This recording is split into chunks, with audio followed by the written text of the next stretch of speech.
Yeah, on the thing. We There we go. I think we're live. I think we're live. Hello. Hello. We're there. Okay, we're live. If you can see us, please say hello. Yeah. Thank you for tuning in. Please let us know if you can hear us. It has been quite a technical feat over the last half hour. We got everything working individually, then trying to put them together became a bit of a nightmare. And everything then broke. Now. Yeah, repeatedly. Yeah. Which was excellent. We're pretty sure everything's working now, but please let us know in the comments if you can see us, and then we will start talking about rugby. The Lions squad. Oh yeah, the Lions squad. So we are here to watch, react, break down the 2025 British and Irish Lions squad. I'm very excited. So we are in a ridiculous place. We are in the place that normally happens when you get to within, a few hours before the Lions. The night before, there is always the captain leaks, and we'll talk about that in just a moment.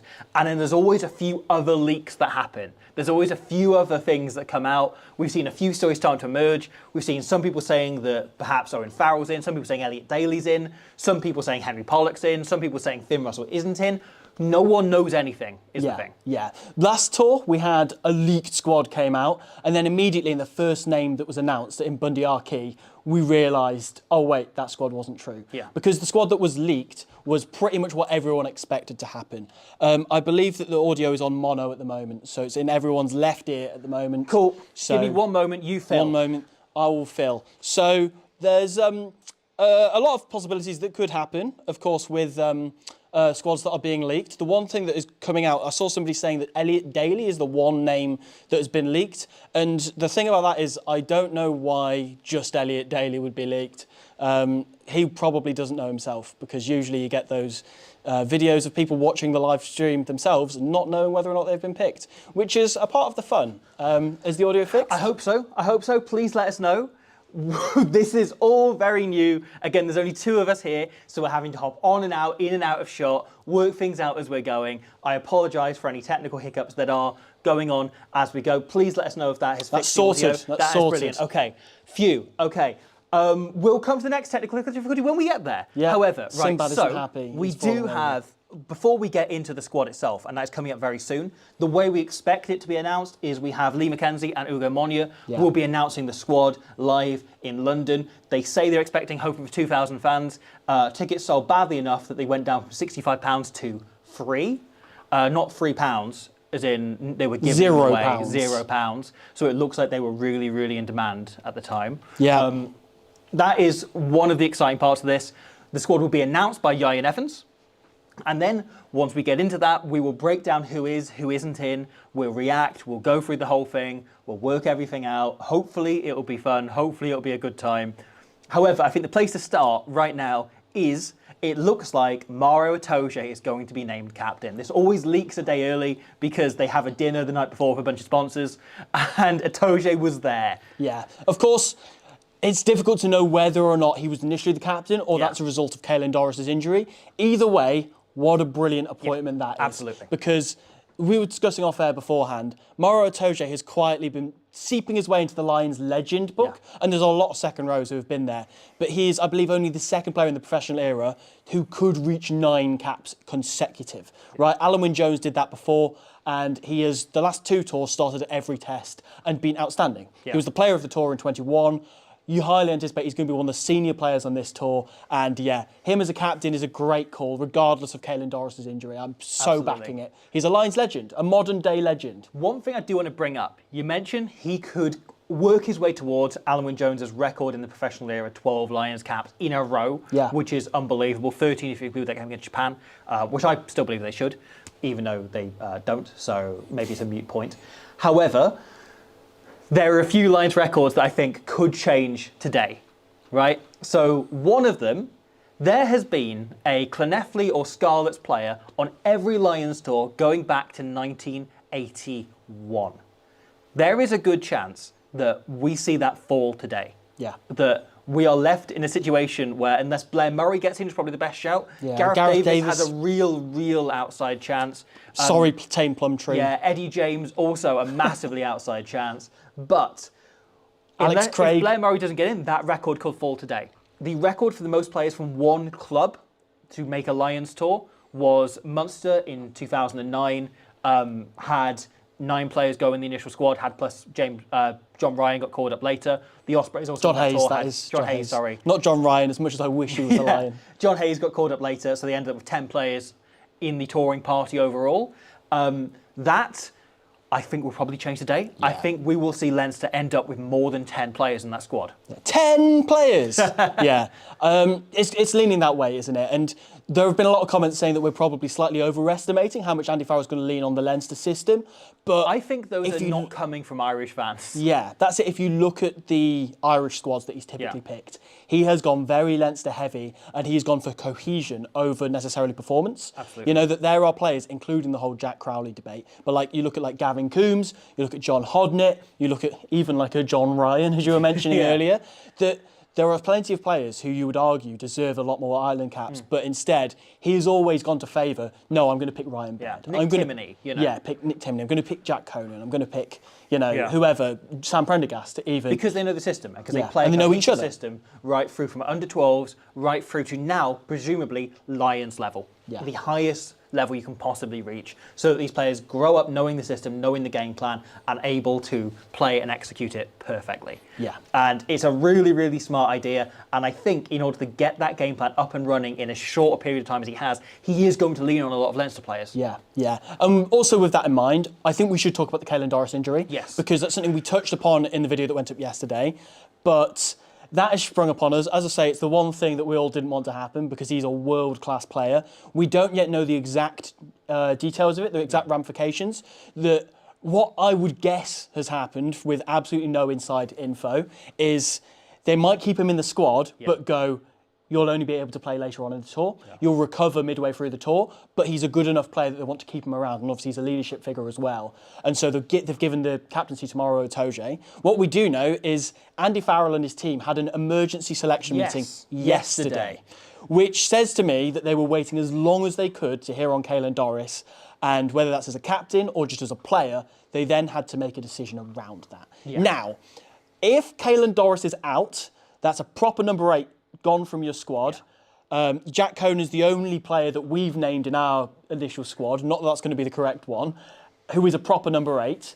Who do you think is the next cab off the rank? So Faletau is probably the next proper out-and-out number 8, especially with you've got Matt Fagerson and Jack Dempsey both have injuries they're carrying, where Faletau has been playing brilliantly well, both for Wales and the Six Nations, where he's one of the few players you can say that of, and then also for Cardiff since he's got back. And he was superb against Munster the weekend. Again, Simon Easterby was out, obviously the assistant coach. So there were Lions' eyes in the room, and he was the standout player on that day. However, other kind of cat amongst the pigeons, Tom Willis has the top player in Europe in terms of turnover tackles. So he's a really good chop tackler, gets other people with the likes of, we're speculating here, but a Josh van der Fleer, maybe even his brother Jack Willis, maybe a Henry Pollock will end up going. Get those guys over the ball. That is the sort of thing Andy Farrell loves to have. Not necessarily in a number 8. It's not usually his number 8's ID. He likes it in a 7 or even a loose head or hooker to be able to do that. But it's definitely not something he'd turn down. So I can't help but wonder if the vibes in terms of Tom Willis has age on his side over Faletau. Faletau, of course, has 2 Lions tours to his name. 3 Lions tours, rather, to his name. He's an experienced Lion. So which way do you think he'll swing in terms of that? Will he go Faletau's too old or Willis is too inexperienced? So the other thing to bring up as well is that it is believed he's going to name a 40-player squad. We went for a 38-player squad because we believed it was going to be more than the 37 he named. I thought there was a chance it might be 39. It's going to be 40, supposedly. Apparently, 22 forwards, 18 backs. We're hanging a hat on 40 now, aren't we? Yeah. So I think we would, from that point of view, bring in Ben Earl. Yes. Right? To either cover for Doris or for being the extra forward. Which I'm very thankful for because I think he's one of the best back rowers available. I think you're then looking at as well an extra player coming in the backs beyond that. Yeah. So I think there's a good chance it's Jamie Osborne or Elliot Daly being added. Yeah, we were a smidgen away from picking Jamie Osborne because of the whole left foot kicker thing. That Farrell loves the left foot kicker is just, again, something he's very anal about, that he always picks one. Both Daly and Osborne fit into that. Once again, Osborne is 11 months into his international rugby career. Yeah. Elliot Daly has been on 2 Lions tours before. He's 8+ years into his international career. Best part of 10 years. So obviously both of those are options. If you're just picking on quality rather than the game plan, Darcy Graham is probably the guy you put in. Yeah. And there's a part of you that wonders, if he's going for 40 men, do you need a versatile option? Or have you just got enough players in the squad regardless? Yeah. I do want to pull up a couple of comments because there's a bunch of you who've jumped in. thank you so much for being here. I mean, David Hearn mentions that Gavin Coombs is currently far better than Conan as number 8. Yeah. And look, I wonder who you support. We have, obviously, one question, right? Viking1 asking, can Jack Willis play for the Lions? Oui. The answer is yes. Yeah. I can't help but wonder if he will just take Earl and Jack Conan as his 2 number 8 options, even though Earl's barely played 8 for Saracens this season or for England. But we saw in the last Six Nations last year how good an 8 Ben and in the Earl is. autumn, right? Yeah. It was sort of around the new year, he started to move into the flank role for Saracens, and then he really jumped back and forth, played 2 games at 8, but still played on the flanks in the other games for England in the Six Nations. I think it affected his performance. I think he was less consistent for not being in a consistent position. He was asked different roles each week, and he showed that he's equally good at all of those. Exactly, is the thing. He showed that he can do it, but he also showed, perhaps, that he dropped off slightly. And so it's like, does it help him to show he's versatile and can play any role he wants for back rower? Or are the likes of Farrell going, well, he was at a lower standard before, so we'll just lean on Max Deegan? Sure. I can't help but wonder if he's kind of the forward equivalent to Marcus Smith. Yeah. That whatever role is asked of him, he will get his head down, he will learn it, and he will play it to perfection. Yeah. Right? And you could say jack of all trades, master of none, but also at the same time, I feel like... that's Conan, the jack of all trades. Very nice. Or Jacques Willis of all trades. Yeah. But I can't help but feel like, when Ben Earl first got the England nod at number 8, there were question marks around it. And it was just before a World Cup, bear in mind, that Steve Borthwick realised, oh shit, Billy Vunipolar's out of form. Yeah. We need to pick somebody there and put Ben Earl there, and he was maybe England's best player of that campaign. Yeah. I want to throw out a few other comments. Yeah. Several Legs says George Ford's ship brother for Lions Bolter. Oh yes, How big are we up Joe feeling Ford. about Mick or Brian or Steve or Mako Ford? How are we feeling about him as a Lions Bolter? What about if he had a brother called Asher Opoku and then it was double-barreled with Jaw? Ford That's Jaw? very good. Yeah, That's very maybe. Good. Or Ford George Ford. Yeah. I've seen somebody saying Dan Park's out of retirement. Alex Donnelly, that's a very good shout. I think he should go. If people are complaining about Sam Prendergast being able to tackle, I feel like Dan Parks is the next port of call. There's also a huge long-eaten contingent in the group chat here. So hello to you all. Nice to see you. Brendan Seenan asks, do you think Rory Darge or Jamie Ritchie have any chance? Oh, that's a really good question. And we're right? We talked about them a lot in the back row video, particularly Ritchie. I actually cut out a few minutes of us talking about Ritchie because we went on for so long. We talked about him most of any back rower. Yeah. I was a bit like, well, maybe we should cut this back. My mum texted me this morning saying she really hopes Jamie Ritchie gets in. So I think this being a 40-player squad does increase Jamie Ritchie's chances drastically because he has a point of difference. And if you're taking luxury and not needing people that split up, he's not a number 8, Jamie Ritchie. And I think if you look at most of the back rows we're looking at as the likely contenders to go, most of them can play across the back row. Yeah. And people are saying it's very heavy on 7s. However, Josh van der Fleer is the only one of those that pretty much only plays 7. Yeah. You look at Jack Morgan, he plays 6 and 8 just as often. He plays 6 primarily at his club. He was playing there a lot in the Six Nations with Tommy Reffel at 7. You look at Jack Willis, he plays 8. Henry Pollock plays 8, he plays 6 as well. Yes, you may be taking a lot of 7s, but most of them are playing other positions. Like Ritchie and Darge can both play 6 or 7 equally well. The question mark is they can't play 8. Does that count against them? Or do you look at them and go, well, if we've got one extra player in the squad, if we're looking at taking an extra flanker, that allows you to take someone who is less versatile. And I think that boosts Jamie Ritchie's chances enormously. Yeah. There are 2 things that I think really work in Jamie Ritchie's favour. First off, we've talked to death about this, but the point of difference being his kick chase. Yeah. That he's outstanding on contestable kicks, getting in the air and tapping it back to the wingers that he has chasing. Yeah. If you've got a Duan van der Merwe in your squad or somebody, that makes unstructured scenarios that he can thrive off. Absolutely. The other one, and this is probably the more important one, comes down to the makeup of the coaching team. Now, it's largely an Irish coaching contingent. However, John Dalgill, the Scotland forward coach, is in there. Yeah. So there is somebody who could go in and bat for Jamie Ritchie in that coaching debate. Since we recorded that video on Monday, I've had this surge in my soul of saying Grant Gilchrist is going to go. Yeah. Because we put David Jenkins in because his stats are exceptional. Grant Gilchrist are just below Dav Jenkins on pretty much every category. He's narrowly below, and I kind of went, well, if you're picking the 2, you pick the one for slightly higher stats. You're picking someone to get through a lot of work and do a lot of stats. However, what I forgot about is John Dalziel. And if he is in there to run the line out and he's the coach in charge of that, it makes sense that he would bring in one of his own guys. He can vouch for his line-out captain, the guy that he has lent on for many years. There's a chance that the only Scottish forwards who go are the props. And so you then go, well, he isn't taking him to win the scrum and maul, the line-out and maul, which is something he's very much looked at. The Lions have put their live stream up. They have a 14-minute countdown. Please let us know if you can hear something coming through, because there seems to be some sound firing through. People are talking. It sounds like it's the sounds from the Lions event live. Apologies if it's going out live. I do want to mention a few other comments quickly while we're doing that. Changer. I should say apologies. I mispronounced John DL's name there. Okay. As Dalziel. My bad. Phonetic. Changer says, would Andy Farrell pick Super Boot as his left-foot kicking back option? Yes, he is right-footed, unfortunately, but Super Boot is the GOAT. He's the greatest kicker of all time. Give me 1 second. Please read out some more comments. Yes, absolutely. Keep them coming in. People saying hello. Oh, somebody who surprisingly I don't know has said Will Owen is a bolter when Jamison Gibson Park gets injured. I've not got a hitman out in Australia to go and injure Jamison Gibson Park, contrary to popular belief. We have 4.6 thousand people tuned into this live stream. Thank you all very much. Oh, something exciting. Thank you to Dropkick Mickey, who has just donated $25 and says Squidge rules. That's very kind. William Carrick Buchanan says Greg Laidlaw. I think he's surely nailed on. Oh, Easy Ollie has donated €2 and said, I'm supporting Australia if Farrell doesn't pick Ben Earl. I would say fair enough, but it's one thing that I'm very keen on is I love about the Lions that you can go and support players that you never would. They become your guys, I've never supported a team with Ben Earl on it before, and I think he's incredible. I was saying to you how quickly I think Tommy Freeman is going to become one of my guys. He's a sort of winger I normally love. As people watching will be very aware, like I'm a big fan of, the Josh Adamses of the world, the Tommy Bogues of the world, those wingers who do their job unbelievably well. I think Tommy Freeman's going to quickly become a favourite. And looks after the 13 and the 15 around them. There's something that Tommy Bowe was exceptional at, a guy you just mentioned. You can just trust them. You put them in any situation and you trust them. And Tommy Freeman does that. He is the best in the world at that type of winger at the moment. His hat-trick at the weekend, unbelievable. I could feel myself warming to him over that game of cheering for Northampton. Sorry to any Leinster fans watching. It's about to be made up to you. Like Farrell's about to make it up to you. And I was a bit like, but on the Lions tour, I'm going to be all over this guy. I fear I'm going to get worrying close to first name terms with Marcus Smith.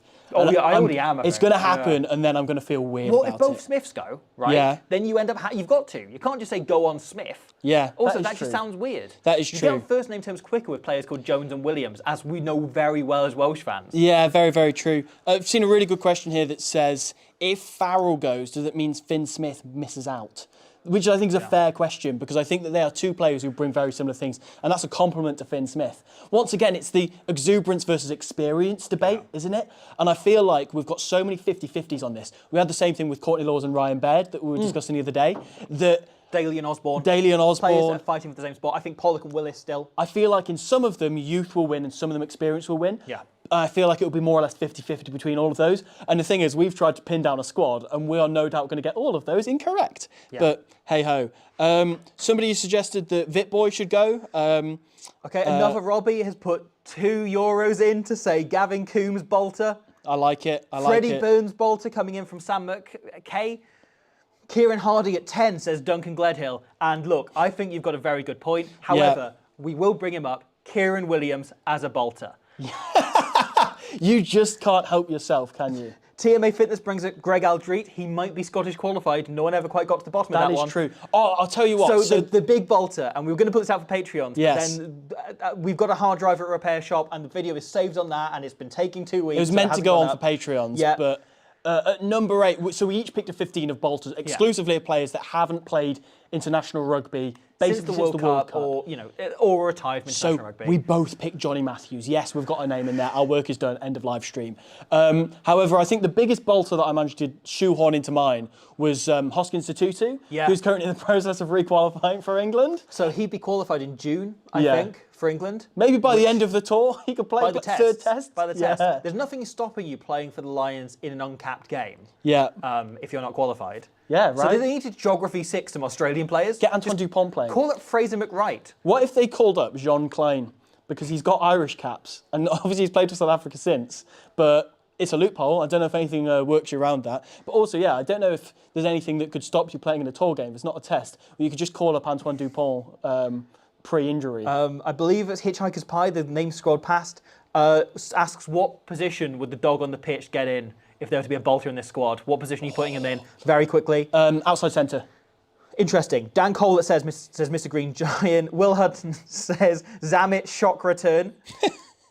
As Mr. Welshman says, Lewis Rees-Sammett is in. I somehow doubt that. Yeah, Jordan Ward says, great videos all week, lads. Fingers crossed for Darcy, and donates $5, which is very, very kind. Robbie OB says, Martin Williams grand final and retirement. I would love that. 101st cap. Get him out. Arrange a fixture just for him. Adam Buck has given us €2 to answer the question, are Leinster human? Well, this is the debate, isn't it? I think we saw evidence at the weekend that they are not Leinster, and they are indeed human, and they're also not dancer. It took me, yes. It took me about 2 years to accept that Kieran Frawley's not a robot. Yeah. Who just was custom built in a lab to play Leinster's system and to just sit in the boot of forward pods and just go, yes, throw it to me in the back. I will now pass it, do perfect kick to Rob Russell on wing. And he's just a really good rugby player. He's a human. My hot take is he goes for a wee every now and then, you know? That's what humans do. Thought. Yeah, thank you for bringing that up. Yep. Look, there are other rugby media places doing live streams right now. Only one is going to talk about whether or not Kieran Frawley has done a wee in the last year. Yeah. And it is the love of rugby. Dylan Armitage as utility back brings up BB. I assume that's Bowden Barrett. Sorry, BB donated 50 Swedish krona to bring up Dylan Armitage. Now, I went to Sweden last year, and I cannot remember if 50 Swedish krona is like £1 billion, or if it's about the equivalent of slapping us across the face and saying, here's 4 pence. How much do you think? It's very generous, and thank you so much. Thank you so much. How much do you think it would cost to go on the Lions tour in Swedish krona? I think it'd just take pure talent. Nick Benden says Toby Allen. Nick Benden is in the comments. Good player. T donates, thank you very much, and says, give me 6'6" Max Llewellyn. Chuck him up in the lineouts. Yeah. Why not? Will Farrell like those raw materials? A phrase we kept using all the way through. Oh, here's a good one from Gabriel Venter. Is Sasha Feinberg and Gomezulu qualified for the close to the lines if he was qualified? Yes. Yes, he Undoubtedly, yes. Yeah. Bogey Bounds says, Will, you owe me a pint, million beers, yeast soups, Nesbitt, stop kicking the ball, mate. That is a reference to long-eaten Colts fly half, who kicks the ball too much. Anyway, thank you for the $5. That is the team you coach, to be very clear. Yes, that is the team I coach.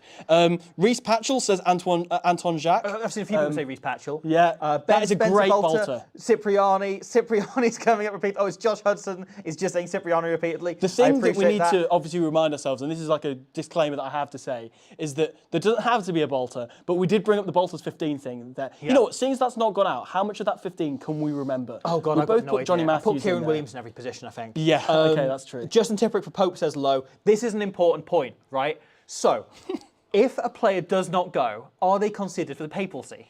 That is a great question. Does touring for the Lions rule you out of becoming Pope? No, I wouldn't say the two are mutually exclusive. You know, there's a couple of young popes who are being scouted who've played really well for the under-60s this year. Yeah, like there's there's a few really good ones that are up and coming, and I feel like the name that everyone's throwing out for the Pope is Sam Prendergast, but people are saying that there's never been a Pope who can tackle before because they're all about peace and love. That Italy's under-60s papacy development program is superb. Ever since Steve Aboud went in, he's revolutionised that completely. The impact that Conor O'Shea made there, outstanding. Nick Tompkins says Honey Boy in all caps. Duncan Weir's coming up. There are so many shouts. I appreciate you. I'll tell you what. Speaking of our Bolters 15, one thing that did become clear after that, so I put in as my 10 on that, as the bolter who's not played international rugby, I put in Dan Biggar.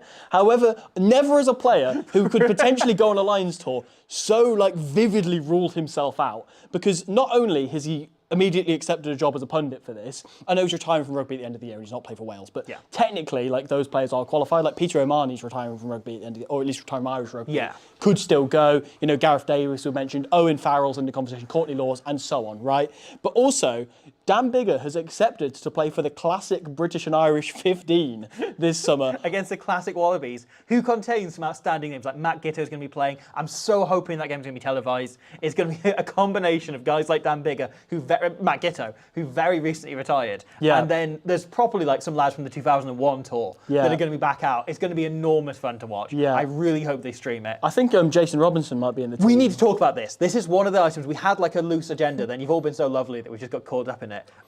This is the best £5 I ever spent. Thank you so much to John Ridley, who says, I reckon if AOF is a surprise pick, that's Asher Pocky forward jaw. He plays both sides, stood up to lose, and is just an all-round monster. I think he'd be a great shout if there wasn't so much depth in those prop positions. Yeah. There's a few players who played extremely well in the Six Nations who aren't getting in there. That tenner, I can't guarantee it won't go on buying 2 more of these because I found the most cursed bit of Lions merchandising ever. We've got 3 Mako Vunipolas. We do. And we'll bring those out shortly. If Mako Vunipola gets called up, we will have a Mako party and we just throw them about. And we will scrummage against them. The most cursed bit of Lions tat I've ever come across, which is a Stretch Armstrong Jason Robinson. Oh, wait, let me show you. I feel like we're on teleshopping here. That terrible task in The Apprentice where they're like, buy this. This is incredible, right? But I'll tell you the scariest thing about it, if you just let go, is there is Jason Robinson facing backwards from you. And if he was Linda Blair in The Exorcist. Terrifying. Yeah. I don't know why this exists. I don't know who commissioned this. There was a meeting about making... Jason Robinson's the only rugby player that did this for.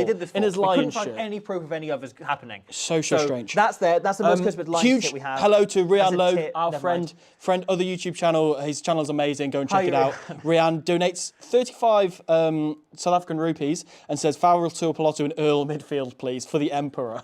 Rand, not rupees. Rand, oh my God. I'm full. That would be enormous fun, but I will say one last time, Justin Tipperick. I continue to try and manifest this.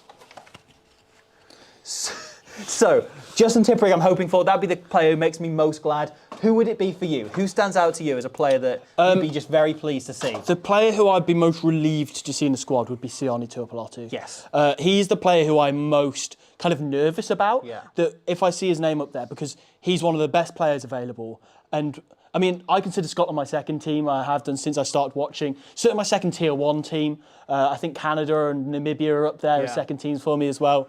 But yeah, I just feel like having Sione around would be incredible. He's an amazing leader. The ball carrying and the ball playing. I feel like I already do appreciate him fully as a player, but having him, it's one of those things about like Talupe Faletau you mentioned earlier. You appreciate him 10 times more when he's getting you out of trouble, rather than you going, oh, for God's sake, he's got them out of trouble and we should have him pinned down there, you know? I just think he would suit the red shirt so well. Oh, God, he would. I'm so excited about that. And he would captain a couple of games in the midweek and stuff as well. And then there's a genuine possibility for the test team. If he's back to full fitness, like if he's at his best, he can't not be in the test team. He's incredible. We are down to below 2 minutes now until the squad is unveiled. It's very exciting. Heads Together donates $2. Thank you so much. And says, you're depontificationing again. Stephen Cartwright gives us a $5 and says, thank you. Scots do have some representation. It's Simon Easterby. Yeah, and Alid Walters. Of course, yeah. Although Alid Walters has avoided any kind of Welsh coaching job. But he was formerly off the Scarlets, right? So they will have 2 coaches going on tour with him if they have very fair. Players. Joe Crawford gives us £2. I appreciate it enormously. As does Mr. Welshman, who says genuinely Joe Marler, who has retired, but if he was still playing for Quins, I think he's a decent shout. He would have been, but yeah, he has put his feet up for the last 6 months.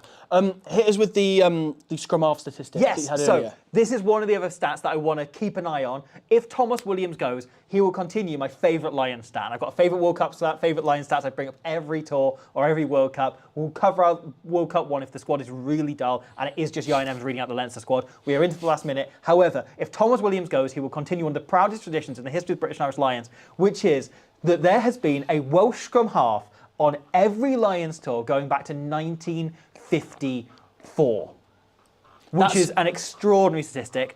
And even then, I think there was one before that. Then you can go back and almost, I think there's been like 3 Lions tours ever that haven't had a Welsh scrum half on them.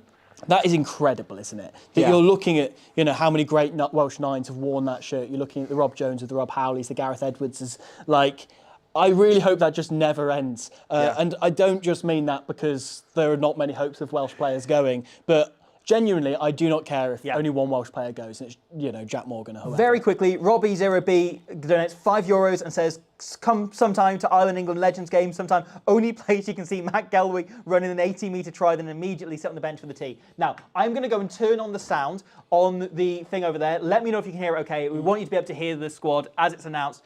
Please let us know if you can hear that. But it looks like we're starting off some Legends footage going back years. That's cool. I will, in the meantime, whilst Robbie's doing that, look at a couple more comments. Cameron Watts sends £5 and says, keep up the good work. Thank you very much, Cameron. I really appreciate that, mate. Changa says, Luke Charter is a good player. Good player. Got to agree with that. Aaron Conway, I believe you've quite consistently been saying Jacob Stockdale throughout this, and I admire your persistence. There was one guy in the comments, and I apologise I didn't get their name, who on every single video asks why we aren't mentioning Adam Radwan. Oh, yeah, yeah. Adam Radwan's class, I will add. He's class. But he's also not played for England that much, and that doesn't help his case, unfortunately, as much as I like him. Yeah. Oh. So the live stream is starting now. Ugo Monia and Lee Mackenzie presenting. We'll probably go quiet in a few places during this. Let us know if you can hear it okay. Let us know if it's coming through. People say they can hear the stream, but it could do with being a little bit louder. Excellent. I will turn it up. Give me a moment. Yeah. Hello, Ugo. Hello, Lee.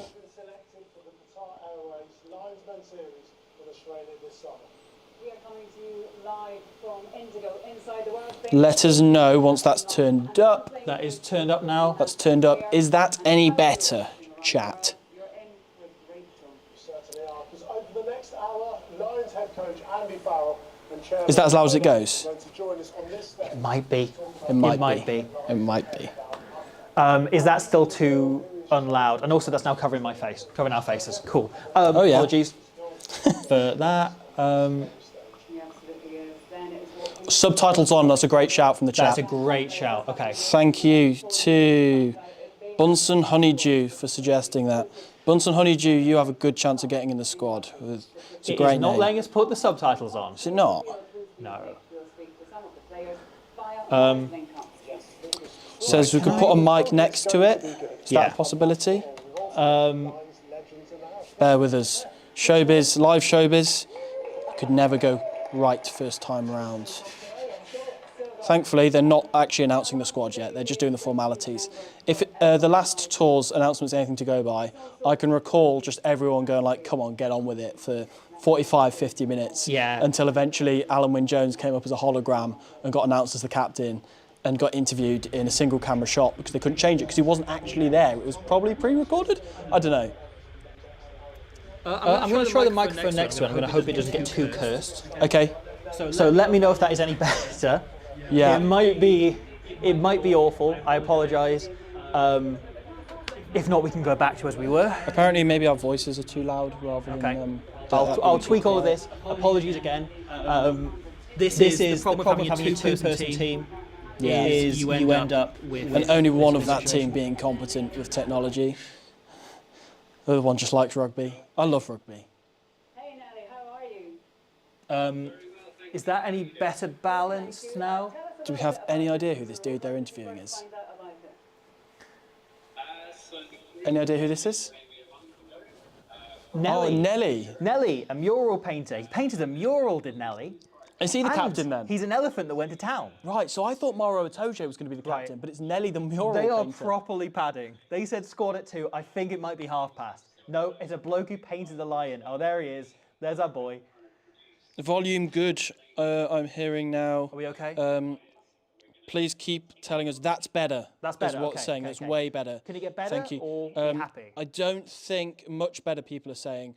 I don't think we can get subtitles at the moment. No, I assume that's because it's live. It's live, yeah. Yeah. You can't generate them fast enough. Woke nonsense that is, isn't it? It truly is. It But- truly is. Is that covering our heads too much? If I lean too much to one side? No, you're all good. You're all good. Yeah, we're going to have to stay very still. yeah. Apologies for the rambling nature of this. Yeah, but that's fine. Hopefully it gets better. Apparently, it's quite. Okay, Andy Farrell is now heading on. Okay. So, we'll give our focus to the live stream for a moment. Apparently, it's also quiet on the Love of Rugby. Our friends there as well. Okay. So it's Okay. not just us. Oh, thank you, Piers Cook, for donating £2. Oh, thank you. Love you too, man. Appreciate it enormously. Now, there's a third seat. Is that going to be a Toje's? Are they going to need a bigger seat for him? It could be for Nelly. It could be for Nelly. Could you imagine? Nelly Bolter. The first name we heard after 2 o'clock was Nelly. Nelly the elephant went to town. Said goodbye to the circus. He played a Gloucester Hartbury. Let's just start at the very beginning. I mean, how are you both feeling? Because the focus is very, very much... Please tell me you can hear this okay and we're not just leaving dead air. We're not just leaving radio Yeah. A silence. long process. We've got Prenda Gandalf, says Seb Clement. How are you feeling after all of it, Andy? I'm actually feeling great. I'm pretty chill actually because my job is done. BB says the seat is for Shantae Harpe. The empty seat there. There's mixed reviews on the audio. The audio. Yes. Okay, I'll tweak it again. Have a play with the Yeah. audio settings of. Exactly that. I mean, this is the first time we've ever been able to announce the Lions squad in front of a live audience How's that? You play for Lions. How is that? People in chat. All you have today is to be able to tell everyone and make people's dreams. How are you feeling about that? Ricky Flutie, good player, says change of That is channel. actually very important, yeah. Rugby. I forgot we're live, and I do that as my mic check. I just say rugby. We just do this all the time. Something new telegram. It's the old telegram. And then the next one is something called, for everybody below the age of 40, you wouldn't know, but something called CFAX. And the final time was via Sky Sports on TV, so it wasn't how it's moved. Are we hearing okay? No change, fine. How to real engineer, a real YouTuber who would solve these problems instantly. Oh, they're saying they're saying better, still very quiet. Oh, did it? Saying Yes. it's better. Okay, good. That is overwhelmingly positive. What it was like when you were waiting to find out the nerve that you had? Thanks for sticking with us. No, I was actually wondering if you had any nerves, because we're probably just about... Thanks, Alex Rose, for the tenner. Okay, and thank you to Owen Nicholas saying Frawley instead of Osborne as utility back. It's an interesting call. I wonder if he lost some trust in him over that autumn campaign, hence him not being seen in the Six Nations. And he has he wheeze. didn't pick the squad, did he? Though it was Easterby, who is in the coaching panel, so we'll see. Oh no, okay, I know what happened there. That's fine. I know the problem. Okay, that's good. And I'm not 100% sure how we fix it, but that's fine. Are there any temporary fixes we can use? Yes and no. Yeah, I've got an idea. Give Okay. me one moment.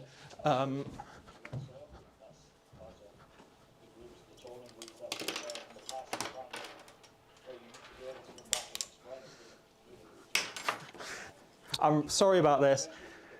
When we're not speaking, does that help it? Oh no, I'm going to have to crawl. Oh, nice.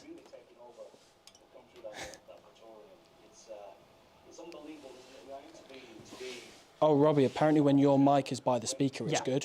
That's what I'm trying to adjust. Ah, excellent. That's what we're doing.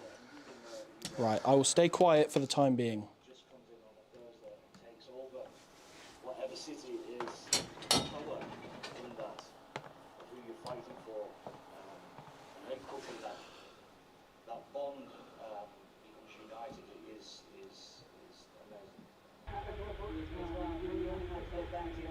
amazing. You might end up with the same names and dumping each other just a few months ago, and it's how you then Okay. to be fighting for the same end results. I mean, that's not just about the stats and being a good player, that's about the character of the player. Let me know how that is. Fingers crossed that works. Oh. Thankfully, we've just got a bunch of chat with, Ian Evans Echoing echoing. a lot. Okay. Right. This is the problem, again, with only having two. I hope that's better. That might have solved it.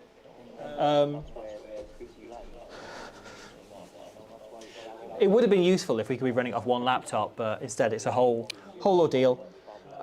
Terrible echo. It's quiet. Okay.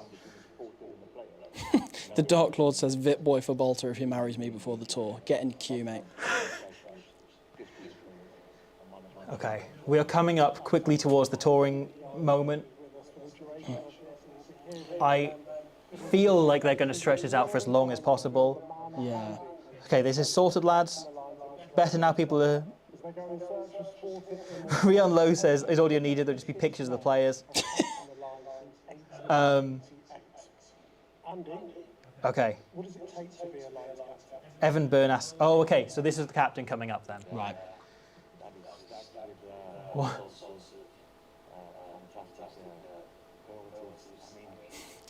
Even he's padding.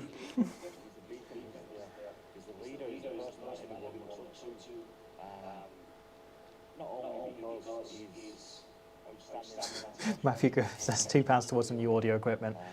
Thanks, mate. Appreciate that. It's our first time doing this. And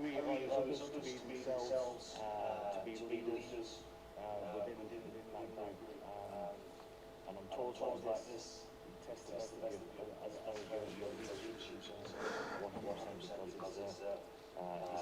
Final bet, Nick Tompkins? Yeah, it's got to be. It's got to be. What if he slips up and announces the Australia captain instead, by mistake? He just goes, Fraser McWright, everybody! Ah, shit. Never mind. Oh, thank you, Bob Black Sheep, saying sod the audio and here to you guys. Thank you. £2. Thank you to anyone saying nice things like that. I'm sorry about the echo and everything. Yeah, there's people saying put the stream on another tab or put it on your phone if you're watching on the TV or something.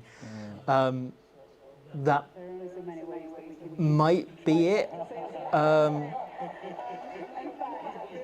we reveal who Andy has chosen, let's hear what it means to be given Rugby's highest honour from a few men who know exactly what they're talking about. Okay, we've got Oh, hello, Alan Wynne. Alex Charles says for some live streaming lessons. No, I appreciate it. Okay. It was going great when it was just us talking. It was, wasn't it?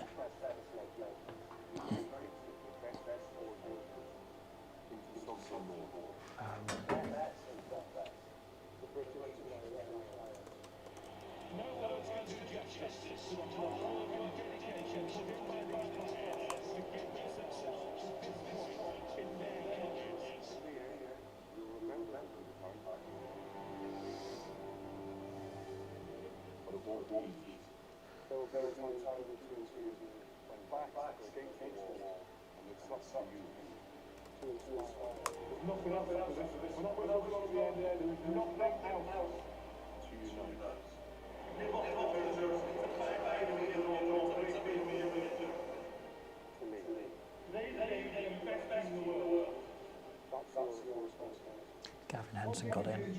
Oh, yes. Got into the stream. Wild that Martin Johnson's in this squad, isn't he? I know. Do you think this is the final squad? Yeah.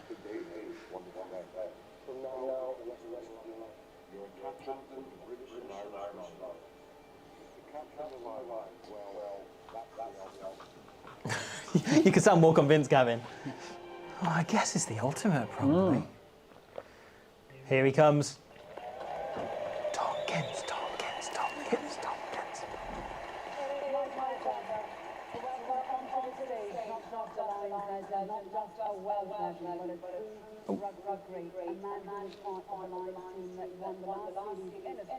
Oh, okay. Is he the captain? Is he back? Are we carrying on? The moment as we went, wait a second, is it a Welsh player they're announcing who's been on the past Lions tour? So it would have to be Faletau, probably? And like Jack Morgan's young, so it's Yeah. like Welsh legend. He's Yeah, a Lions legend, Faletau. yeah. Oh, that's funny.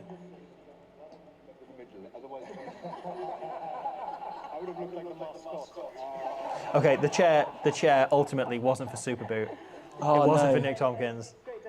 The It was space Alan Wynn's between Monnier and Mackenzie, though, so... So, yeah, they're going to squeeze on, or is, like, a Toje going to have to come out and just stand there? Or is one of them going to have to leave? Is he going to have to lean? Are they going to have to No, play they're going to that? hologram him in again. That's just tradition now. That wasn't COVID. They should have hologrammed in Alan Wynne. That would have been a really good bit if Yeah. they did that. If we'd done it, they should let us do the squad. No one will be able to hear a word they're saying. I was going to say, but- because live streaming is going so well for Yeah, us. I think this is a great start, frankly.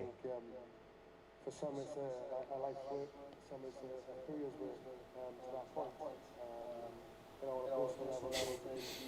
Easy Ollie gives us €2 for our faces when Jack Morgan doesn't get picked. The thing is, Alan Wynne is very softly spoken anyway. So you put him in when they can't hear the audio anyway, and it's just going to be a nightmare. Cool. The thing is, we all know it's a Toje already. Why are they padding this so much? I know that the people need to get their money's worth out of their £70,000 they paid to be at the O2 today. but Yeah. You actually have to buy O2. You have to buy stock in O2 in order to go. Is the rumour I heard anyway. They start giving away for free, like O2, like oxygen. Very much two ends of that spectrum there. I'm enjoying people. There's a few people who've just said Mauro Toje. Yeah. It's Mauro Toje. That is actually Alan Wynne Jones. Well, Mark Olsen's having fun, and that's what matters. Just Ash 99 says captain. Yes, I agree. I think that's coming. assist with this handover to see what it means to everybody. Campbell else. Johnston, former All Black potentially. Campbell Johnston says the new Pope's been elected and it's Alan Wynne. That would be outstanding. What if he is here to say, Former it's Osprey time. as well. Here I Campbell am, yeah. It's time, here I am. I am going to become a cardinal. Nicholas Brockman-Smith says, donates £10 and says, thank you so much, lads, for the videos all over the years. Love your analysis. Keep up the cracking work and sorry about World Rugby being an arse in terms of copyright. Come on, you Lions. Love that. Thank you, Nicholas. Much appreciated, mate. T says Prendergast is leaked. I assume that means he's having a piss like Kieran Frawley can. These bloody lads get tense. More Oh, wait, people what's saying happening? thanks to the army. Oh, he's gone? I'm glad he came. Oh, here we Ladies go. and gentlemen, it gives me great pleasure to introduce to you your 2025 British and Irish Lions captain. It's Maro Toje. It's not a surprise. There he is. He's got Bill like he took in 2013. The last tour to Australia, he was the youngest player to go. This time, of course, now he's the captain. There is a great narrative there. Yeah, it is. So He's come a long way. Yeah. He's come a long way and he thoroughly deserves that. What a brilliant choice for captaincy. Who do you think's going to take Bill? Not many players come out with a chant that's been established on past Lions tours. I think that is Henry Pollock and Sam Prendergast, the two leading contenders for Bill. I wonder how many other players have held Bill, carried Bill, the youngest player holds. No talent man says full kit wanker. I always think those must be unbelievably awkward. Like when I did a media day for the Pro 12 a few years back, right? And all the players, when we came to the lunchroom where everyone just stopped, they were just walking around in full kit, getting their lunch. And the rest of us were dressed normally. And it must have been Full a nightmare kit for, in like, trainers. James It's a bit of an ick, isn't it? Yeah. He's tall, isn't he? Look at him. That's a full-size lion he's carrying. To be fair, this is a full-size lion as well. That is true. I keep leaning off screen. I apologise for anyone who wants to see my face, which is nobody. Who's robbed? Who's robbed? Guy Evans robbed. Oh, that's brilliant. Pick Bill the line in the back three, says BB. We could do much worse. Have you seen Wales?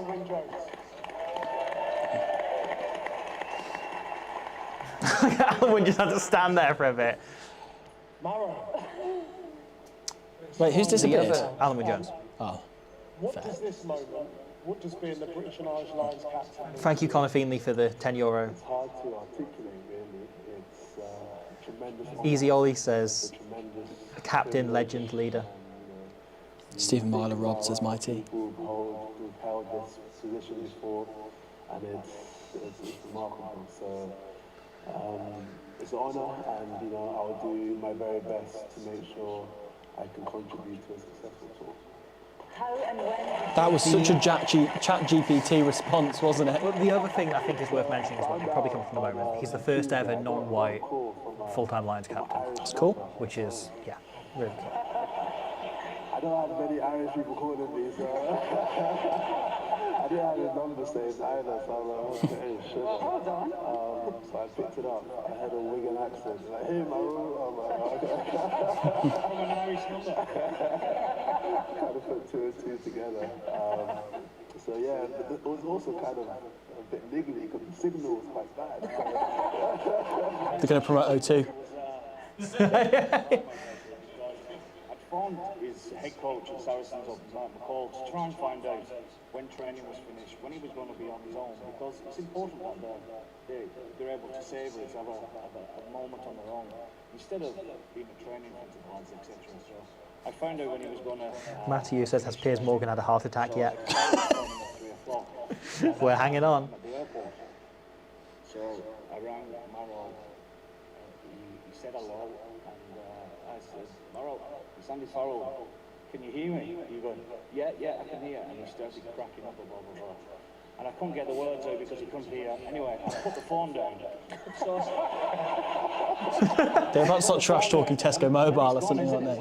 because he knows something's brewing. So I rang him back and I went, up by the way, would you like to be British and Irish Lions captains? We are supposed to be a professional organisation. I tried my best. Thank goodness the call ended that way, otherwise this could have been really, really awkward. And last What night if Doris was, had ruled out through injury that Toje through poor phone line? Just Well, he's not going picking up. down. Right, Kalen. You're back Morgan's in. on a flight. The whole team keep working through. Tour, do some Irish Lions tour to Australia. Tour captain, Maro Itoje. You'd be a fan. Wait, when's this from then? I assume this is last night. This is that event. We had Oh, the little before. dinner that they had. Yeah.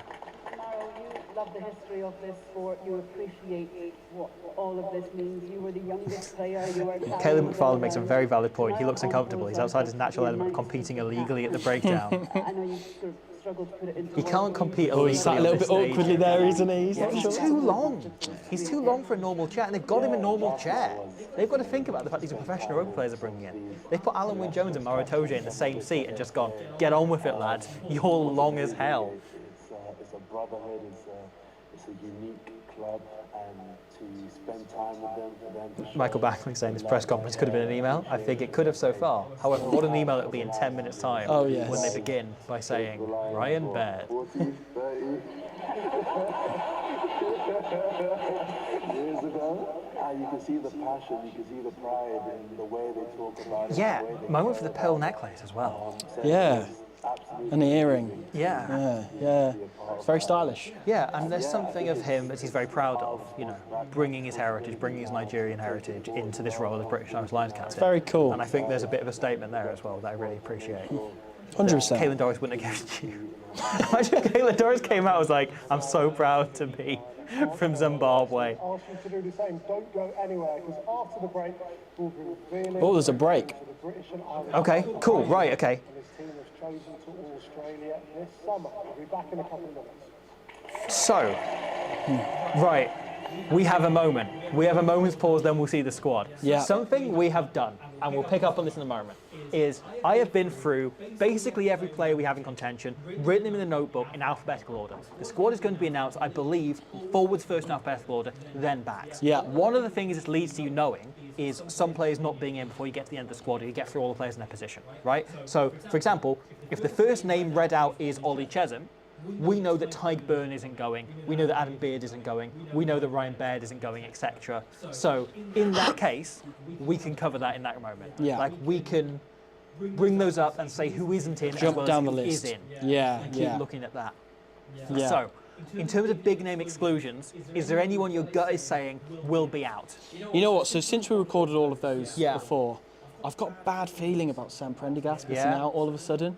But I don't know if that's potentially. I've just read so much negative around his name in the last few days. There was But a weird moment of seeing Andy Farrell's face there and being like, oh, I spent the last 2 weeks trying to get in this guy's head. Just seeing him walk around and just be live, and I'm like, oh, it's weird. It's like, I might have told this story elsewhere. When we did the Andre Pollard video, right? And that was about this time last year. yeah, And we did the video on Andre Pollard. We got really, really deep on him. I spent like 2 weeks watching him play for a school team, learning everything about him, reading up on like how he used to kick a ball around with his dad like after school, reading the whole process. so much analysis on learning his all of whole this. career for Yeah, that as well. Went over everything he's ever done. And then I get invited to go and do For the Love of Rugby for the first time, who are doing a live stream, and I hope it's going incredibly well for them as well. I hope their audio issues aren't going as badly as ours, but that's a whole other thing. they've got 3 producers. So, They do yeah. at least, and an audio technician as well. Yeah, there we go. We've got us and Billy 12 Trees right here. I do that for the first time, right? And I know they're recording another episode in the morning and then me in the afternoon. I arrive and I see walk past me as I'm sitting on the sofa waiting to be brought in to do it. Andre Pollard walks by. And then they bring me in and I'm about to go live, and I go, just have a quick wee before we go on and record. And so I go to the toilet and they've got like 2 little cubicles. You know the ones where like they've got 2 Yeah, yeah, doors yeah. and they're in the whole thing, they've got the sink and everything. I do the chat, don't you? Yeah. But I go to one of those toilets, I open the door, and there in front of me is Andre Pollard having a piss.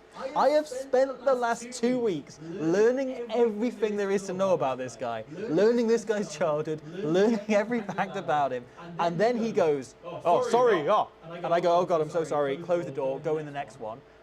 He didn't lock the door. He didn't lock the cubicle door. That is the third fly half we've talked about having a piss on this live stream. It's No our other live USP. stream. No other live stream of the Lions is doing that. No. Great Okay. filler. This looks like we are coming up to time. We are coming up to the squad. 25 past. I itself. imagine it's maybe being named at half past. Yeah. So it looks like there's a lot of echo. I might turn the audio off on here, so we Okay. just see the players' names. And if you want to have your own up at home, please do. However, Yeah. it looks like that's probably better than an echo, I We believe. also have a live link now to Nelly, who's updating that mural. So let's take a look at Nelly and his work, and that's Mara That's cool. So Nelly is actually doing something now. Oh, right. So he's I updating- wondered why Nelly was relevant to any of this. Some pictures of you as well as just a little younger. We're not going to draw you like you did to Yayan and talk about age. But Okay. there we go. There's a young man. So that should have basically turned it off. If you want to hit the audio, please listen in at home. We'll try and fill until we get to the squad, and we can read the names out as we go. We can cover that. Yeah. I apologise. It's not ideal, but we're covering it as best we can. Do you want me to read the names out whilst you cross them off Can the do, list? whatever, whichever works. But we'll react as we go. Yeah. As we go. There may be a faint sound you can hear here, but I recommend getting it open in another tab if you're watching at home, and having both open, Yeah. or just watching. Whoa. Okay. Okay. Blanked out for a Our second. stream That's just went fine. for 1 second. Yeah. It seems fine, but Okay. So we know Mario Itoje is in. We know Yeah. there's one player in. There's so and 39 we to called go. that. So we're 1/40th of the way there. Yeah. We're so far unbeaten. We've not got a forfeit at what we do, but that's No, fine. we don't. We don't. But we are taking suggestions of anyone we got wrong. Oh, apparently the audio is still on for this. Right. Cool. Should we just put our headphones in? Yeah, let's do Yeah, that. yeah, yeah. Okay. Yeah, so that's okay. We'll turn the audio out. Cheers. And if you want to please hop in.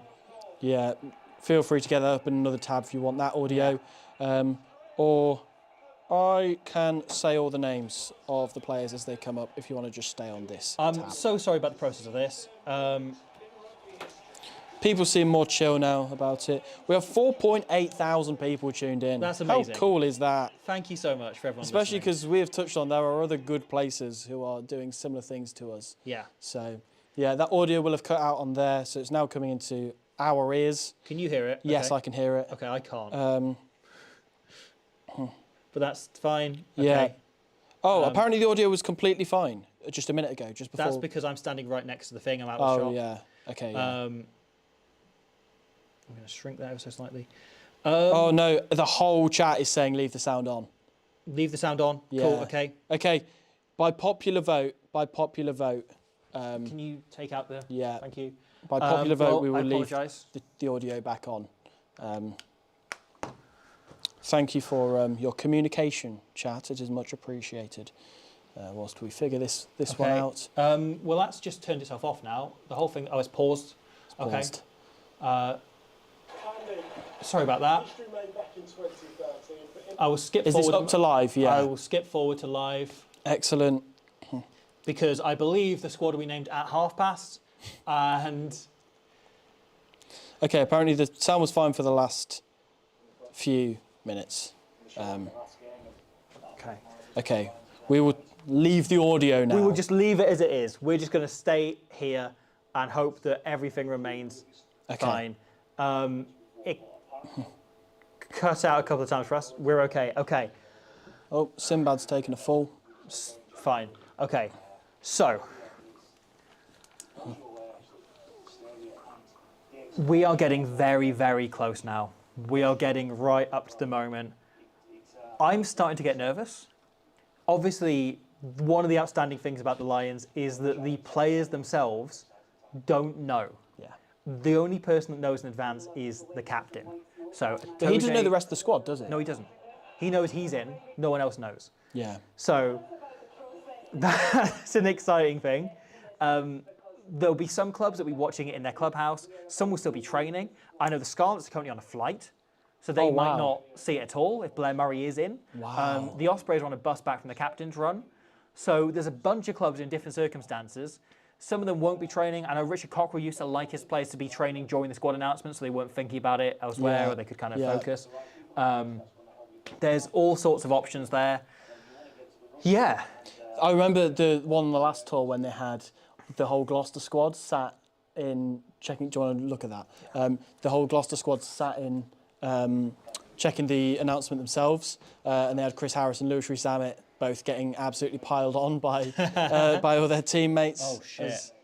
People still responding in the comments. Getting on. Yeah, people still responding in the comments. Yeah. Okay. We're still live.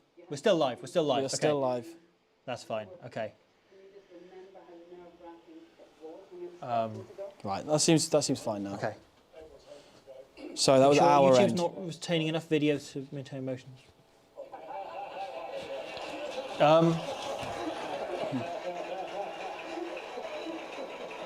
fine line between sport and entertainment, isn't it? Okay, here we Okay. go. Can you please read some comments? Yeah, of course.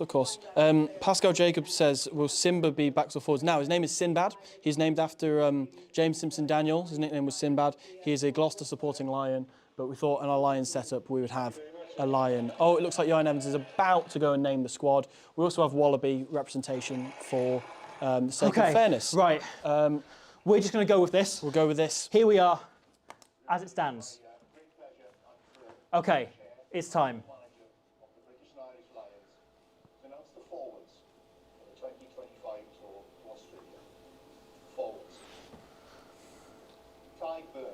Okay, so no to Ryan Baird. Yeah. No to Finlay Beelum. Oh my God. Our stream is now. Ollie Chesham. Okay. No to Dave Cherry. Leicester Tigers and England. Jack Conan. Okay. Okay. Leinster Rugby and Ireland. Luke Cowan-Dickie. Oh, that's interesting. Okay. That Presumably changes a lot. maybe So no you're looking Kelleher? at Kelleher, potentially Lake also out. Cummings. Scott Cummings. Oh, great shout. That's what I was saying about Delighted for him. him wanting a Scottish representation. Okay. He deserves that. What a player. That's come out of nowhere. Tom Curry, no Cunningham South. No Ben Curry. No Ben Curry. We've already got two Sharks. Ben Earl. Ben Earl is in. That's good. Okay. I'm glad of that. No Caelan Doris. This is mental. No Caelan Doris. No Caelan So he hasn't made it. Doris. No Theo Dan, no Jack Dempsey. Xander Ferguson. Xander Ferguson is in. Okay. That's good. We've overlooked the injury. Ty Furlong. Tyke Furlong, so no Faletau. Leinster Rugby and Ireland. Okay. So Beelum's the one to miss out from those tie heads. Looks like Stuart will be in. Ellis Genge. Genge. That's good. Maybe Jamie George next. And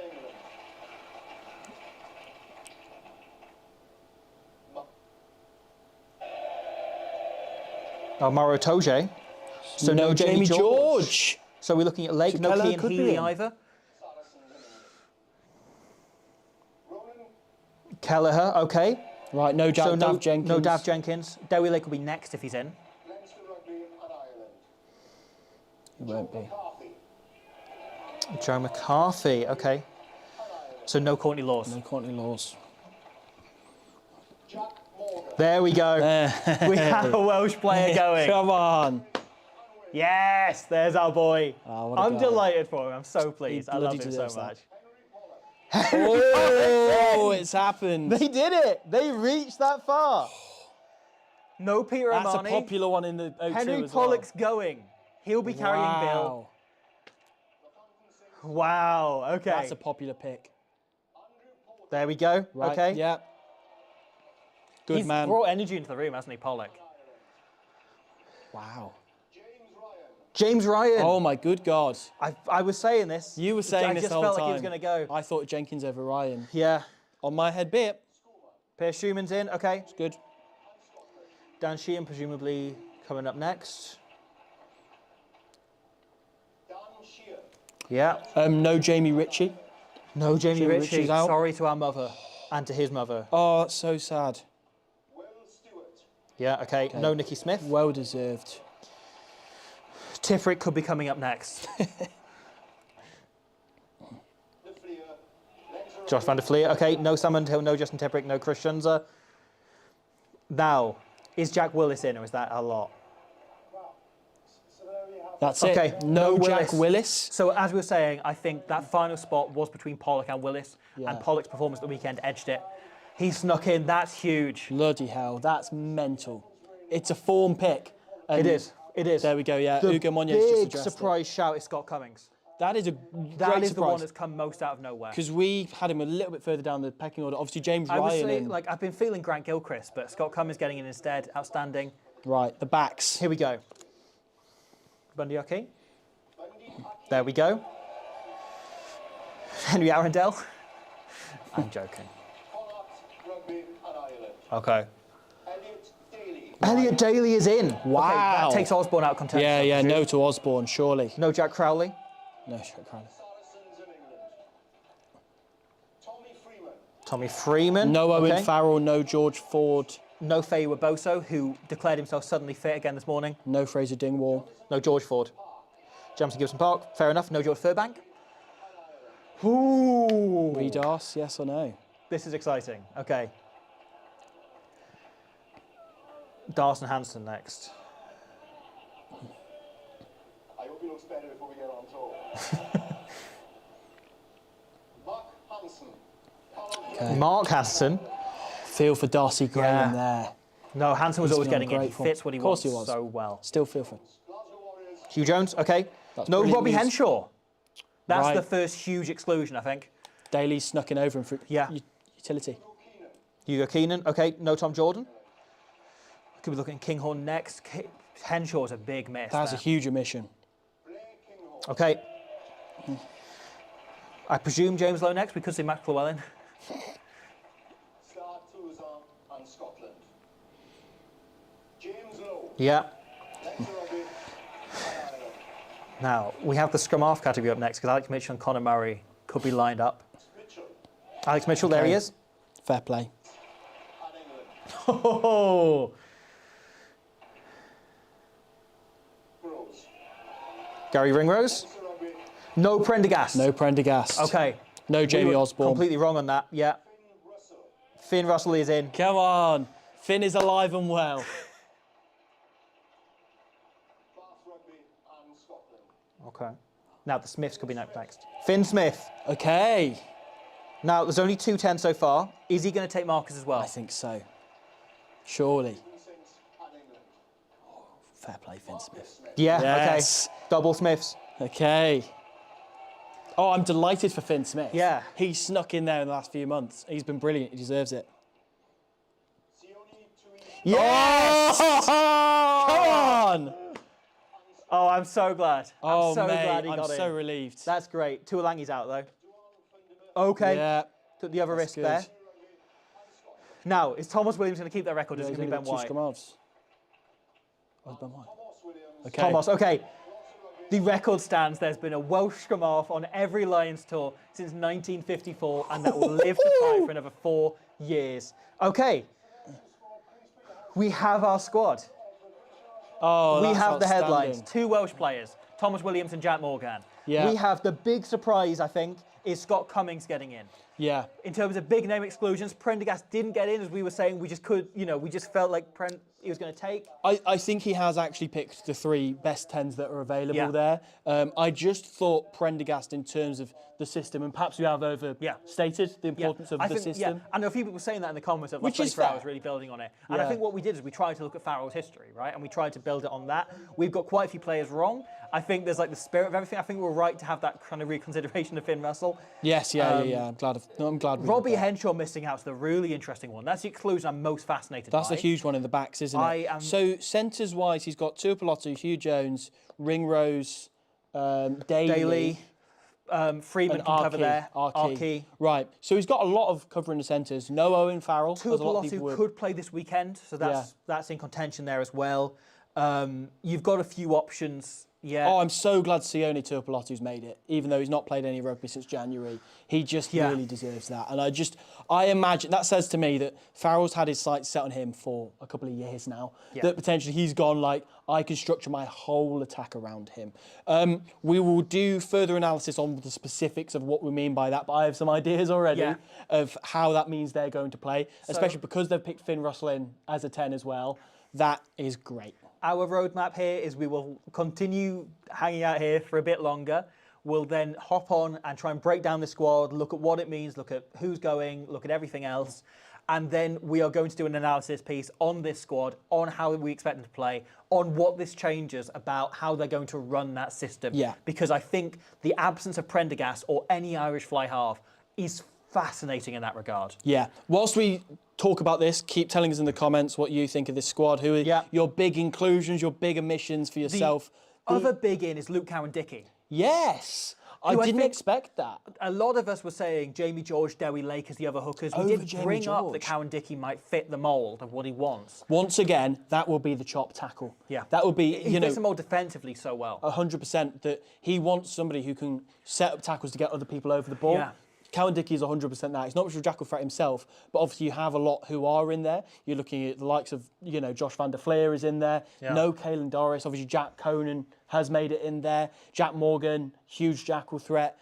Yeah, I feel for Jamie Ritchie. Yeah. That's a big omission because he had such a good situation. Rory Darge, likewise. Yeah. I think really easily could have snuck in there. David Jenkins, I think, was a long shot, but he's very much up got in, against I think. Cummings, but it's clearly because Cummings is the best outright line-out forward. Yeah. You look at every Lions tour, they always take a second row like that. Last couple of tours, it's been Ian Henderson. But Gilchrist, the line-out caller for Scotland. Yeah, but Cummings is a proper line-out operator. Yeah. Like, it's what makes him a great player. Like, I think that's why he's in. Yeah, I size think is a he's part of it. filling in for George Martin. Yeah. I think he's coming He in also that hits a role. lot of rucks, Scott Cummings, which is something Fowler really liked in the second row. But I think he's there for the line-out because you look at, as I say, Ian Henderson the last couple of tours.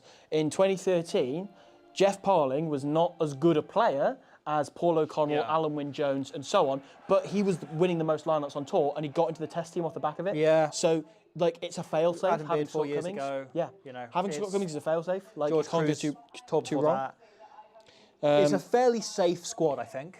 They're the only real, shock Pollock's like inclusion the is one Pollock. bolter, you know. There's nobody who's not been playing international rugby other than, I guess, Tuipulotu, you could say. And Cummings missed the Six Nations. Yeah, oh yeah, of course. But it's not like there's a Farrell, there's a Laws, there's a whoever.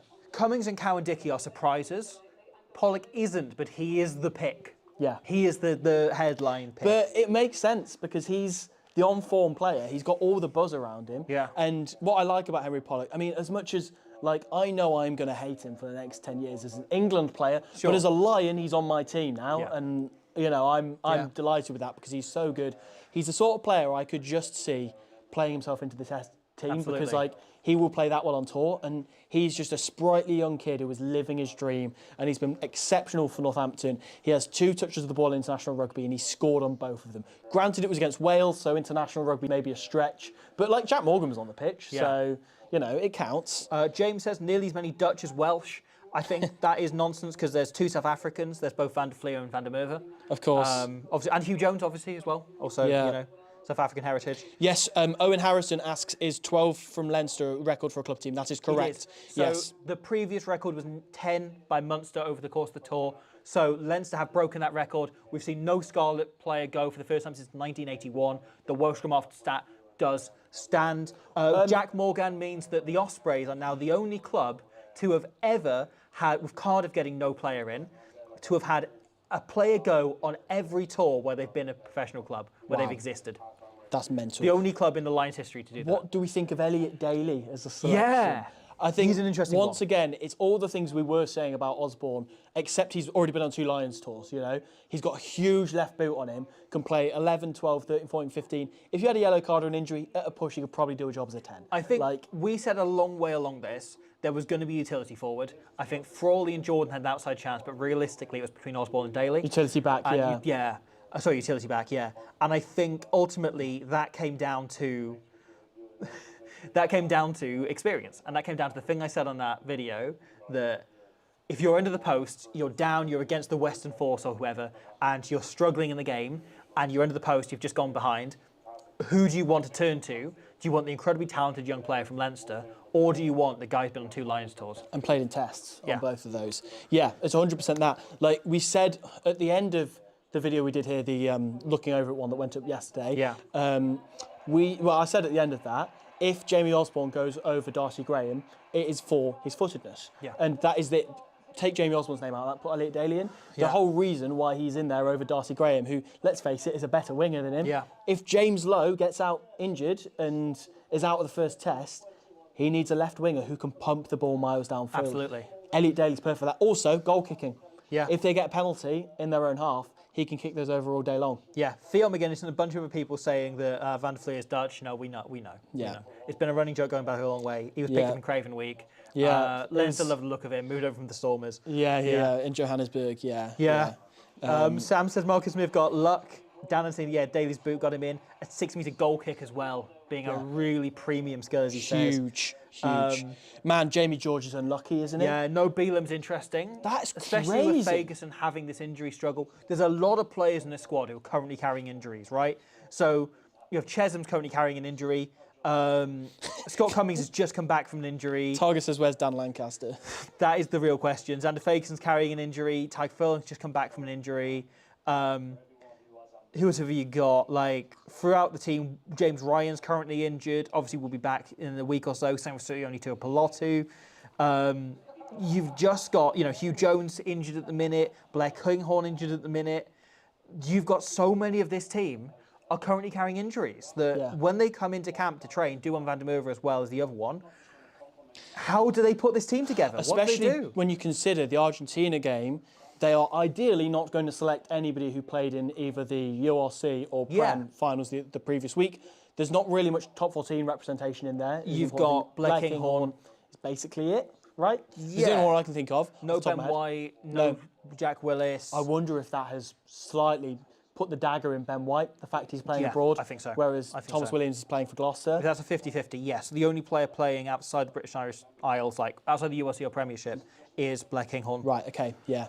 So that He was would be a huge undeniable. thing. Yeah, Like, yeah. he was you so far couldn't above the other take him out. fullbacks, with the exception of Keenan, that he had to go in. 100%. So, yeah, obviously, ideally, you won't want to play any of those. But with regards to people carrying injuries and stuff, you don't want to play a final, then the next week play against Argentina in a test match. Like, so that will. Oh, here's Ben Earl. Oh, there he is. Okay, brilliant. Let's have a listen into this, why don't we? So he's live. I don't know if people can hear this still. We've got mention of Pollock bringing different energy from Get a Rep. The emotions in the aftermath of being able to hear that incredible news.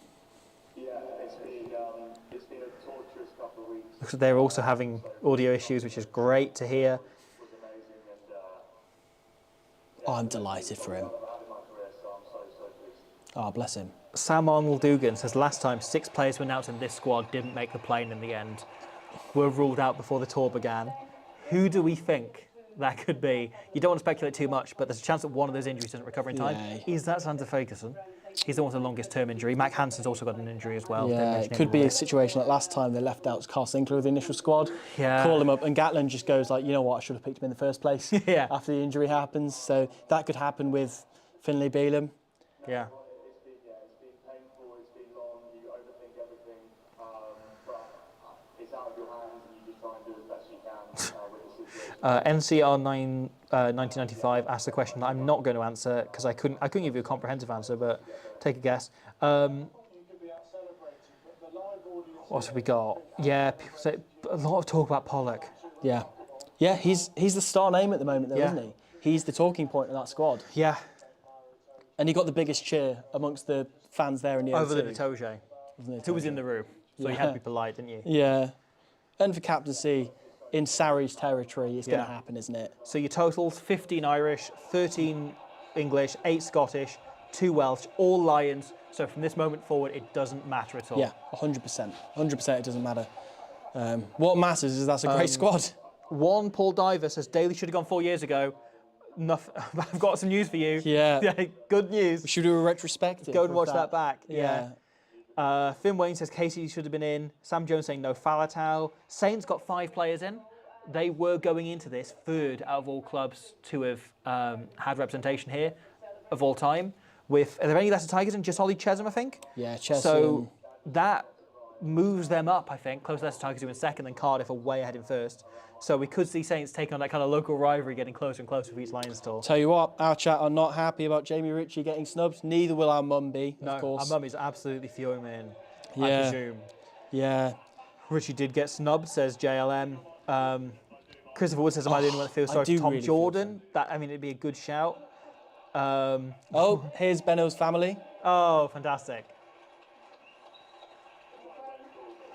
I wonder how long in advance they organised this Zoom call. I know. Like, okay, if you get selected, can you FaceTime So they us? maybe have some of the 70 players that they've asked on standby to go, well, if you get in, are you okay to do a Zoom call with us in the O2? Personal channel says, missed the announcement, was Marius Tinku selected? I wish. make our chances better. Oh, here's Sione and the who Oh, plotted. now we're talking. Is his granny there? I want to see his granny there. Looks like the naughty corner, but it's actually the very successful corner. Hugh, if we just start with you, just try and sum up your emotions. Yeah, incredible. My heart was in my heart. So they will have just finished training, won't they? Yeah, I guess so. And Oh, watched that's it the Glasgow together. contingent then, Yeah. altogether. So Xander We've and currently Scott got Cummings. their faces cut off, so I will adjust that very quickly. Yeah. To apologise. So you can't see their beaming, happy faces. Oh, that's brilliant to see. Like, just the reaction of everyone around us was just so good. That's better. Okay. Yeah, just incredible. And Sione, for yourself, Oh, here we go. this will be your first. That is huge. That's hugely exciting. Congratulations. There's a lot of people putting you in squads. Not seen you play for a little while. How's the fitness? Can you give some injury updates? Yeah, everything's going really well, mate. I've been back into training for the last couple of weeks. Yeah. Again, and I'm feeling really good. So It's either going to be this week or next week that I'm going to be Oh, full amazing. training, could play this weekend for anyone that isn't hearing too well at the moment, which That's is really exciting for brilliant Sione. news. And in playing as a Lion. Holly says, your brothers? Yes, it's a family business, Squid Rugby. Rugby debuts, a great channel, by the way. Oh, brilliant channel. Appreciated You've helped enormously. us with some footage over the years, mate. Yeah. Shout out. So what's the go with Doris? That's a question. So he's not in, which I presume means he is out for the entire tour, right? I think it would be a case of, if he becomes fit, regardless of someone getting injured, he would just go fly straight out. It was one of those rare injuries, though, that was the case where either he's going to be fine to play in 3 weeks or it'll be 6-8 months. Yeah. And it looks like it's the 6-8 month option. So I presume they've just gone, we can't take him. Yeah. I would be fascinated to hear Farrell's thoughts if they do put him in front of the media in a moment, because they've avoided that. Instead, they're doing this very, very controlled by the Lions piece here that we're all watching. I wonder if he will be asked about Caelan Doris. Let's see what Scott Cummings has to say, if anything. Try and sum up the emotions, what it means for you to be selected in the British and Irish Lions. Is this what dreams are made of? Yeah, it really is. It's like Shun and the QQ and everyone says, these are moments to be loved. These are Oh, bless him. one of the biggest moments in my career. And yes, that feeling of sitting there waiting in the line, I was struggling with a lot of C's going on. So that was kind of downplayed as well. And yeah, it's just one of those. No, good on him. That's great. Even though I said he had a great Six Nations when he didn't play. Yeah. I momentarily mixed him up with Grant Gilchrist. The Laughing Philosopher says, Gatlin called, this squad is woke and I agree. soy. I agree. Is Henry Pollock woke, yes or no? There is an interesting thing I think we can get into in the next video about the size of that back row. That they haven't picked the biggest back five. Oh, that's an interesting thought. Are they all line-out jumpers in the back No. row? No. Very much the opposite. Last time, every tight 5 forward or back 5 forward to go was a line-out jumper. That is very much not the case here, Jack right? Morgan doesn't do that much. I Jack don't Morgan think and Pollock can Henry jump, Pollock? but they're not really jumpers. Yeah. They're not regular jumpers. You've then got Van der Fleer, who can jump again, but isn't much of a jumper. That is really the case. Ben Earl's a pretty good jumper. We haven't got 2 specialist number 8s. There isn't really. Oh, that is true. We talked about, will he take a back row forward for the line-out option? He hasn't. Yeah. We haven't got Ryan Baird in there. We haven't got Courtney Laws in there. I've got as the Jamie hybrid. Ritchie in there. We haven't got Jamie Ritchie in there. Chesm, Byrne and Toje can all play 6, but really they're second rows these days. I wonder if that is something you might consider for the tests, is doing the Rassi Erasmus thing of putting 2 locks on the bench or moving 1 to 6. Yeah. But that is really risky when the back row's your It's the strongest line-out. position. That's a really interesting point. And I Yeah. think we'll dive into this a bit deeper later on. Yeah, we'll but have to have a look. a bit further into that. Rick asking, are Finn and Marcus the first set of brothers to tour? Yeah, the Vunipolas was actually a funny coincidence that they had the same surname. But, seen somebody asking if Mother Squidge has said anything. No, I've not had any correspondence from her yet. I'll post on Twitter or something when I do.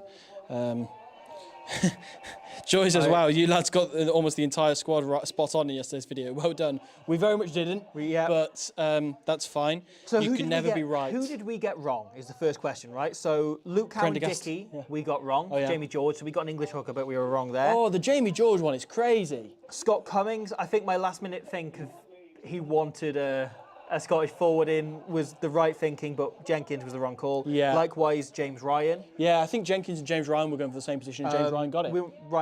Ryan Baird as well. I'm surprised that James Ryan didn't get in. Oh, Matt Hansen's on. Is he going to drop an F-bomb? Almost definitely. Pollock we went for correctly. Yeah, in the end. I think our squad was solid, but not quite there. Backline-wise? We added Earl in last minute as well when we said it was increased to 40. So I'll count that one. We called the back row correctly, I think, other than Baird, who was that hybrid player, which they just didn't take a hybrid player. Yeah, and instead took an extra lock, right? Instead took an extra lock in Cummings, yeah. So we got that one wrong. The scrum halves we got correct. The fly halves we got 2 out of 3, but we were wrong on Prendergast. Yeah. Take the one on the chin, fair enough. Right, they got a big laugh. I presume that was the F-bomb being dropped. Yeah, I think Matt Hansen's entertaining people out here. Yeah, centres we called. I love how he's just out on a walk. He's not like sat at home with his family or anything. Thomas Williams. Thomas, okay. Yeah, I love how he's not with his family, he's not with training, he's just out on a walk. Yeah. He's got, I'm a lion, cool. First of all, congratulations. The emotions in the aftermath of hearing your name announced. Yeah, I've got to admit, I did shed a tear, yeah. Oh, bless him. Oh, man. Bless him. No, he deserved that. I like how they've clearly called up one from each nation, but there were only like 3 or 4 Welsh players. And Jack Morgan's on a bus. Yeah. So they can't get him, so it had to be Thomas. Rugby debuts, throws in $5 Australian. Thank you so much, mate. And says, thoughts on Furlong over Beelum? Cheers, Team Squidge. Yeah, that is an interesting call, isn't it? Yeah. I think Furlong is more of a ball player and ball carrier. Is probably the main thing. They're both really good scrummagers. Talked a little bit on how the things he wants in a tight head are a solid scrummager. The loose head is generally a more destructive scrummager, which is something we'll see in the picks he's gone for. And then, oh bless it, saying he's been an emotional wreck last few days, Thomas Williams. Oh, poor lad.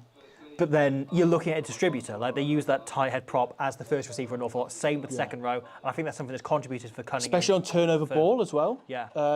They like the tight head to play the ball and get it really wide. And I feel like in terms of all-round skills around the park, Furlong probably brings a tiny bit more than Beelum does. Yeah. I really feel for Beelum because I don't think he could have done much more to get on the plane. But that must be such a tight call, and I wouldn't be surprised if Beelum at some point ends up packing a bag and going out there. Yeah. We also did mention Al Paladin threw in $50. I appreciate it enormously to stop messing with the audio. So thank you so much. Appreciated. We've left it now, so thank you. Yeah. The other call, we said very much that we were so back and forth on utility option. We went in the end with, will they take an extra player, especially with taking more, and opting for Marcus Smith as a third fly half instead of a utility player. The moment it went up to 40 players, that was the thing we were saying we didn't get to in the live stream beforehand, is it probably does become Daly or Osborne. And we did mention that beforehand, and I think it became Daly. Yeah. But I think the interesting thing then is they dropped the centre to take him instead of it just being the number. So presumably he's in as a centre primarily. I presume. Because there's no Dingwall, no Henshaw, no Tom Jordan. The question is, if they did add that extra number when that final panic selection meeting came, I assume it was Doris is out. Do they call in someone else? Did that become Pollock? Did that become Ben Earl? Who knows? Or was it they added these 2 extra players in? And I think it's more likely that player was Marcus Smith than was... You reckon? Or Finn Smith than... I think, Daly. Finn I Smith. think it was probably an extra 10 being taken. Yeah, so they can slide Marcus around. So you've got someone that can play there for the Argentina game. Yeah, which will presumably be Marcus, because Finn Smith and Finn Russell are both quite likely to have... They're going to have post-season play. where Yeah, Quins that's look like said. they're basically out of contention for everything. Yeah. Northampton, it's probably a Northampton, little bit less yeah. likely that they'll make the Prem Northampton final. Quins are mathematically possible, but it doesn't look likely for either. Yeah. But that's good that they could potentially have both the English 10s available for that Argentina game. Yeah. Both bring very different things to a Lions selection, which is great. Yeah. Kenneth Fox gives us Yes. €5 and says, as a Leinster and Irish fan, I'm happy with the 15 chosen. I understand Sam not being selected, he will have plenty of tours in the future. Mate, that's a Absolutely. brilliant way of thinking That's the about approach, it. isn't Like, it? you know, obviously the defence will have been what's made him miss out because the other three are a little bit stronger than him. But he's a brilliant player and he's got such a bright future. He's only 22 years old. He's 1 year younger than Finn Smith, which is something I think it's easy to underestimate. But yeah, he's a brilliant young player and he will I get his wonder chance. if there's a part of it that there are rumours that Andy Farrell is very online and reads the rumours and reads the press and reads everything. I have no idea if it's true or not. But I wonder if there's a little bit of him that is going, I don't want to put more pressure on the lad. Like, you look at the That is narrative, true. if you look at everything around him, if I take him on tour, will that actually be the best thing for his development? Right, if he flew under the radar and he just squeaked in, the stream's finished, thank you very much to Ugo, Lee McKenzie and the rest. Thank you to Whisper Cymru. Good lads, nice. good guys over there, good team over there. Appreciate them enormously. Was there a little bit of Andy Farrell going, I don't want to put more pressure on him. I don't want all the talk on the tour and around the announcement to be Prendergast. And now he's been quietly axed here. He's taken Finn Smith instead. He's taken Marcus Smith instead. And is he going to go, okay, maybe they won't run our system as well, but it would be better in the longer term for Ireland that we're not thinking all the time about all that conversation about Prendergast having gone on the tour before he was necessarily ready. Yeah, I think the thing is, obviously, it still opens up that Ireland are on a summer tour this summer, and the whole Prendergast versus Crowley thing is still going to carry on there a little bit, isn't it? We're not here to talk about that, obviously, but yeah, I think that probably is it, because the thing that upsets me a little bit about Prendergast is that he's so far under the microscope that everything he does well is kind of like, oh, okay, yeah, well, that's what 10's supposed to do, and everything he does badly gets completely picked apart and lambasted, because he obviously got hyped up a lot as a kid, and I think a lot of people have kind of mistaken that for him still being hyped up now. Yeah. Like, there was a couple of days ago, he won the Leinster Men's Young Player Award, and at the time when I saw were it normal at first, about it. Yeah, and about an hour after it went up, I saw it on Twitter, and every single reply, there was about 8 or 9 at the time, every single one of them was negative and about how bad he is. Which is ridiculous. It is crazy. Because he's a great young player. Yeah, and he has a bad area to his game. And don't get me wrong, it's the correct decision to not take him on the Lions tour. People have got very, very animated about us defending him. And the point we're trying to say is, like, he is a very good international standard player. Have some perspective. Yeah. And people are He's getting only caught lost up on the one one carry of test his game. so far in his 8 caps, which is pretty damn good for a 22-year-old 10. Yeah. And he's not a perfect player.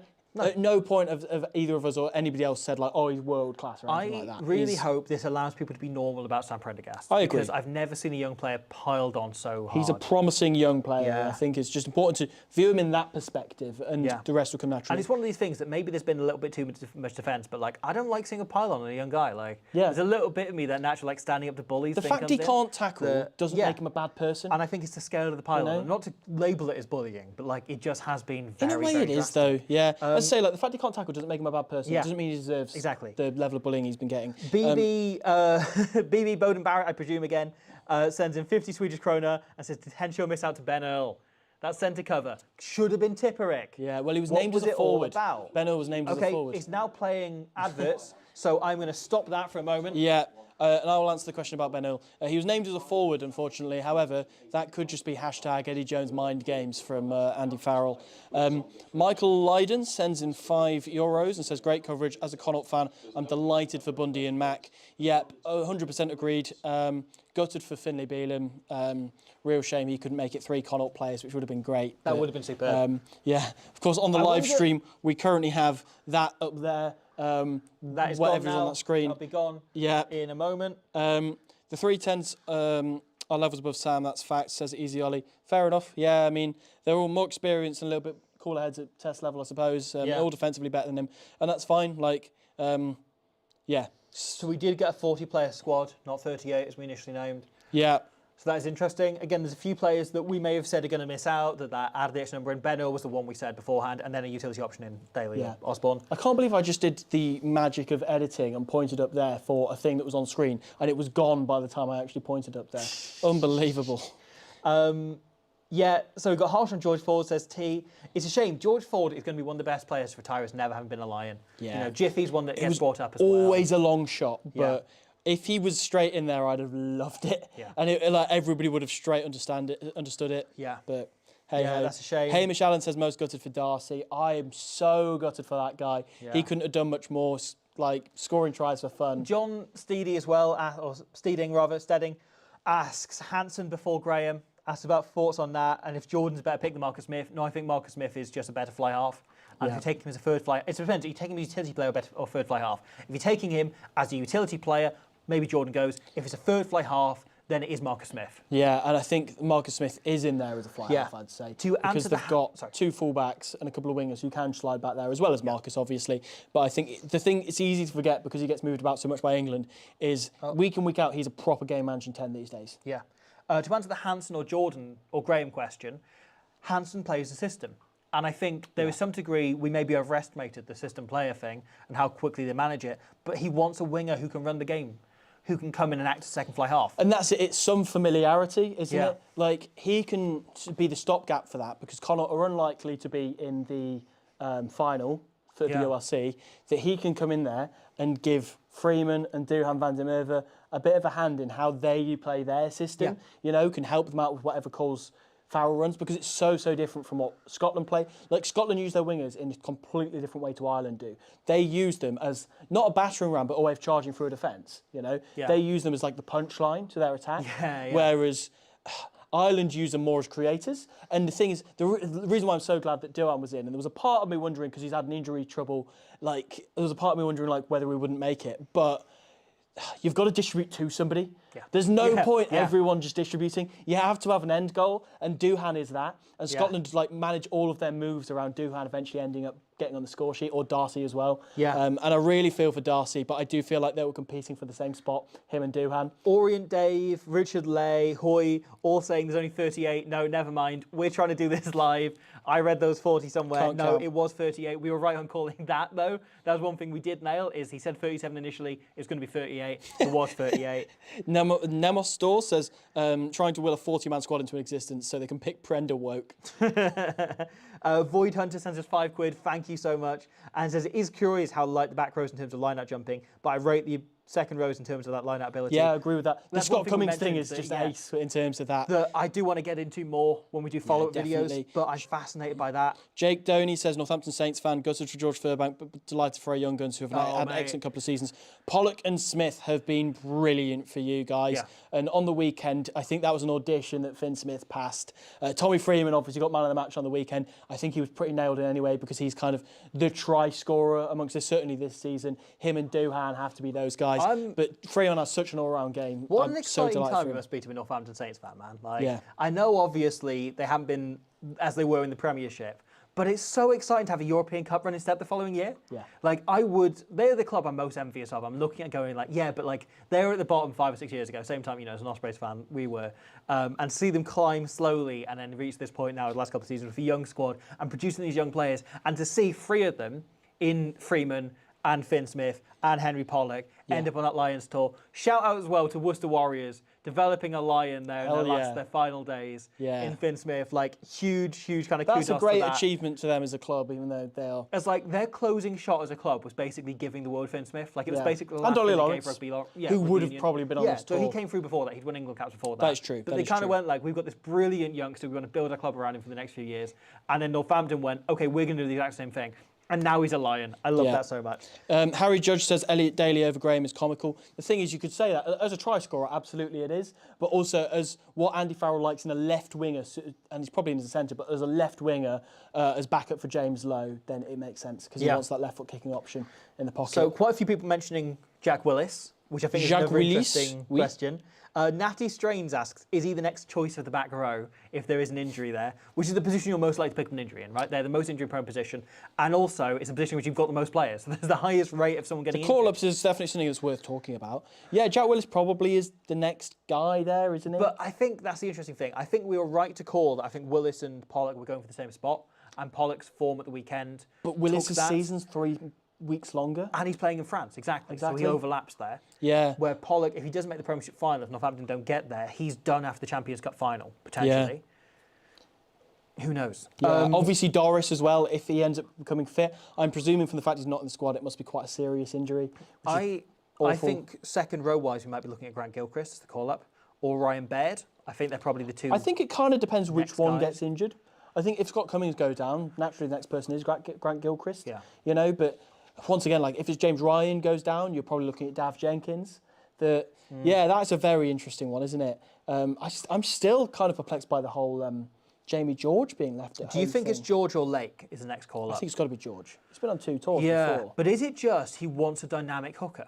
I think we slightly overestimated Lake's chances a tiny bit. I don't know. But I actually think Cowan Dickey going makes me think maybe Lake's above George in the pecking order. yeah, they're closer in terms of what they're like as players. Yeah. But I feel like if you want somebody who's not going to be shell-shocked by the whole "I'm now a Lion" thing, Jamie George he'll be completely fine. That's a difficult one to call though because Tricky. they're Cowan both Dickey kind excellent of came out players. of nowhere because you felt like he was over this time Yeah. last year. Like he kind of fell out the reckoning and then picked up. I'm so glad Xander Ferguson managed to get in despite his injury. Tight head's a fairly obvious next call up. I think it's Finlay Bealham. That's pretty obvious that he didn't get in. The moment Finlay Bealham wasn't in, the moment the first name read out was Tyke Byrne, we knew that meant that it was Furlong, Ferguson and Stewart. 100%.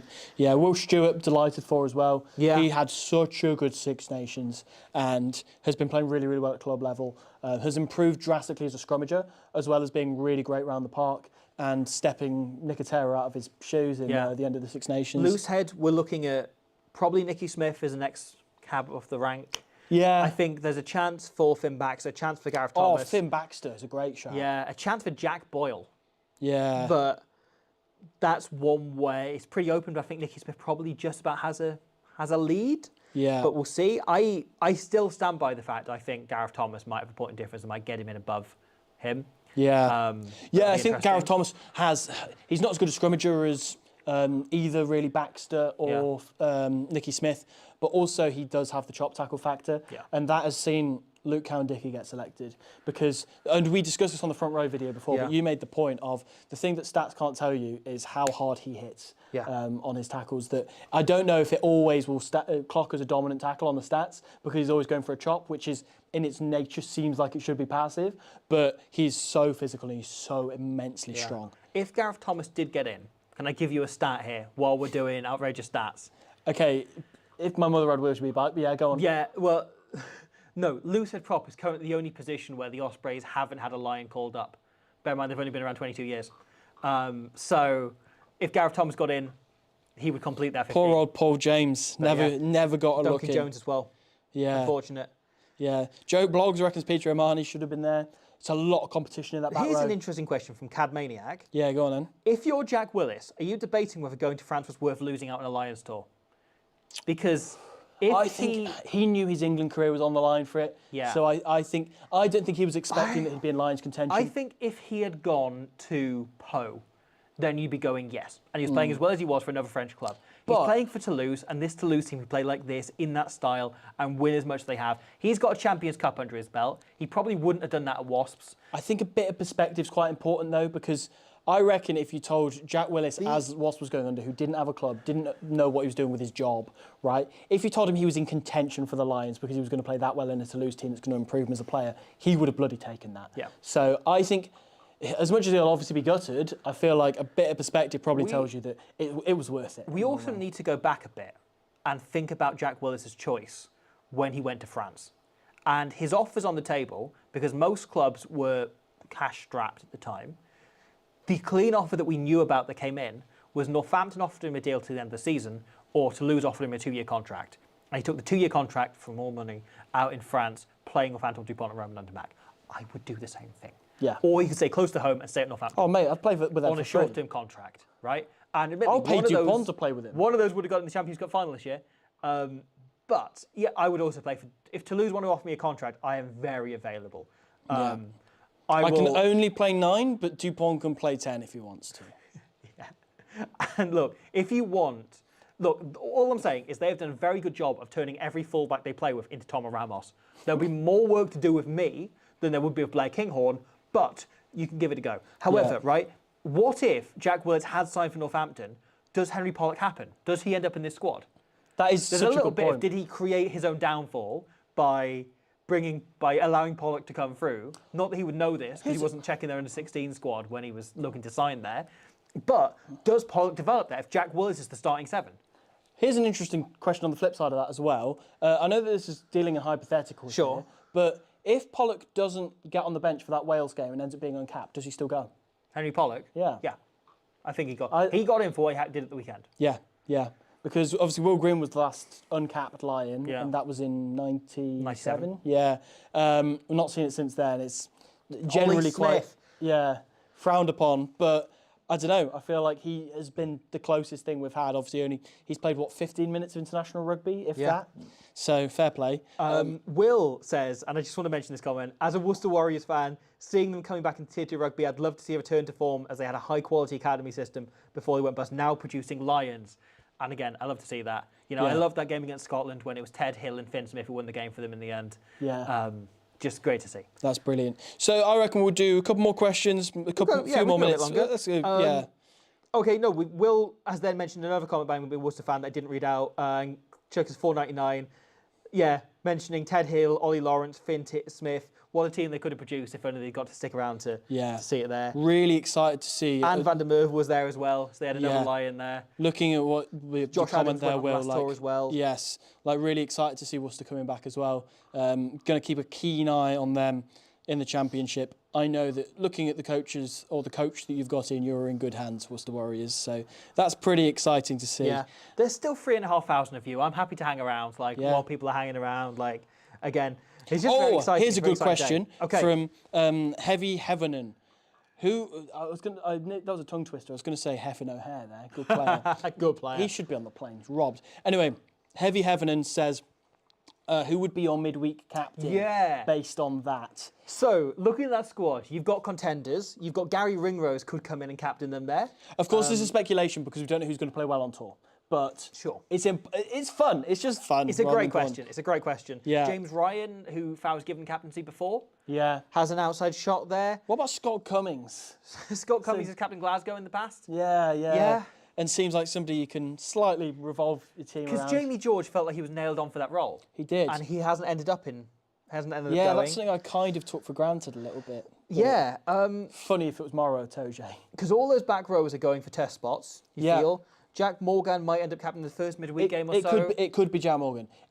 All it takes is two of the back rows playing well and Jack Morgan is the midweek captain. We could see, there's a chance we see Jack Morgan captain for that first game against Argentina if we end up with Saracens making a Premiership final. Yeah.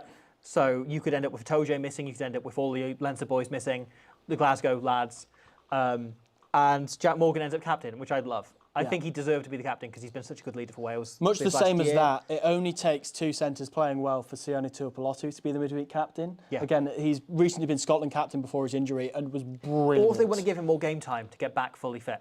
Yeah. I would imagine on the start of this tour, he will be, remember they did it with Bundy Archie last time round, he will play the first 3 games consecutively, maybe have one off the bench and 2 starting, just to give him as much game time as possible, as many minutes under his belt. That's quite an exciting thought, though. Yeah. Just excited to see him play rugby again. Amy Fallon asks, who do you think is the biggest shock selection? I think it's Scott Cummings. Yeah, I think so. Because naturally, the most obvious answer to that is obviously Pollock, but everyone's been talking about him all week. So yeah, exactly. And everyone's been saying he's got to go. I don't think I've seen that many people who aren't Glasgow or Scotland fans saying that about Cummings. And we probably all... brought him up, we talked about him more than I think a lot of people did, not to give him a pat on the back too much, but we didn't very much go, he's going. That's it. The point more is that he's definitely, and if you're a Glasgow or Scotland fan, you can either vouch for me or shoot me down on this, he's definitely one of those players, as I was saying about Falato earlier, when he's on your team, you appreciate him a lot more. Yeah. That you have a natural kind of bias towards him, which is a good thing. You have that. You were saying that about Adam Beard beforehand, that you realise how much better Wales and Ospreys line-out is when he's playing. I am sure that a lot of Glasgow and Scotland fans could probably vouch for that of Scott Cummings. That you realise how good he is when you're cheering for his team. Again, I might have had that a little bit with thinking Dav Jenkins would go. Yeah. But I definitely would say that Cummings is the one that surprised me the most. Me too. Pleasantly. Oren Dylan Kelly, how far off was Owen Farrell, and do you think the coach worked against him? Yeah. Do you think there was a conversation had between the two of them? Do you think they've spoken in the last year? I think it definitely... I think it definitely came up in the selection meetings. Yeah. Do we take Farrell?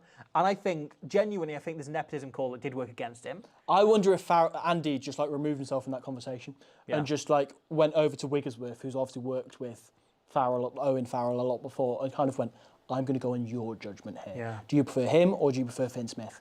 And Wigglesworth probably went, Finn Smith's the guy on form. I wonder if it will come out that he took himself out of the reckoning like it did with Johnny Wilkinson all those years ago. I think it's very possible. Owen Farrell moved away from the Six Nations in order to reduce the amount of limelight on him, reduce the amount of talk around him. Does he still not want to be talked about too much? Yeah. Maybe he just doesn't want the limelight Maybe that he just much. turned it down. Maybe he didn't want to be in the contention. And And maybe maybe they wouldn't have taken him anyway. But maybe he didn't want the whole nepotism thing written around him, that to be a whole narrative. Because let's be honest, Farrell plays quite well, gets in the test team because of his kicking ability, his game management, his experience, right? Everyone looks at that and the media will go like, I can't believe Andy Farrell's picked his son as a starting 10 when Marcus/Finn has been in such good form. You know, let's try and strike him down. Let's make a story out of this. And it makes a mockery of the Lions or whatever the media like Tom to C say. asked, and I think this is a good question, who do you think starts in the back row? He has asked that question about 4 times. Oh, Good sorry, on Tom. Starts in the back. I mean, again, obviously I'll caveat this by saying it's whoever plays best in 3 games. If I were to predict who that would be, obviously there's no Doris, but I would say, okay, let's go Earl, Morgan, Pollock. No. I just have a Seriously? feeling. I just think he's on form. I can just see him taking that with both hands. I don't think he's the best player, but I think he'll take it with both hands. Wow. Obviously, the Conan as well as the number 8. I think you could be looking at that bench spot. I think Doris is the big change, isn't it? Do you go with Change Conan? the whole makeup of your back row. Yeah. Maybe Do you go with, because I just said previously Doris, Morgan, Curry. I think you probably bring Van der Fleer in and you move Morgan over to 8. Oh shit! Tom Curry's there. Yeah. Completely forgot Tom Curry. Yeah. I think, Oh no, maybe it's Curry over Pollock and Pollock off the bench for the last 30. But I think that's an interesting shout. I think that'd be fascinating. it's a great problem to have, isn't It it? is. It is. The back row stocks look much lighter than I expected them to be, though, Yeah. which is fascinating. Ben Earl, do you think about, is he there? Does he end up as a midweek captain?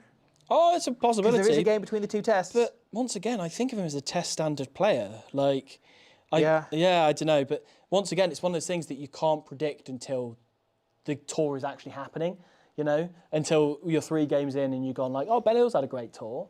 Or, you know, Ben Earl's not played as well as Tom Curry. Or whoever. No one's asked this, but now we know the squad. Who do you think is going to be top try scorer? Josh Adams last time. We had, obviously, Tommy Seymour before that. It's usually not one of the big test names. However, can you look beyond Tommy Freeman? Yeah, it's got to be Tommy Freeman, hasn't it? Although I could see it being Doohan. Could it be Dan Sheehan? Very, very likely, to be honest, that it's Dan Sheehan. I think that's, if you were a betting man, that's probably who you'd put your money on, isn't it? The Doohan one's interesting as well, because there is a chance that he plays really, really well in the warm-ups, as Josh Adams did the last time round, and misses out to James Lowe, because once again, the system, the left foot. And the daily thing has kind of proved to us, as much as we maybe overestimated the attacking system, maybe the exiting and defensive system is the bit that still checks out. Like, you're looking at set-piece wise, Scott Cummings making his way in there, Daly getting in as the second left foot kicker. Yeah. Like, there's not a player in that back line who you don't think would suit the way that Ireland have been defending this year, with a blitz but not necessarily a hammer.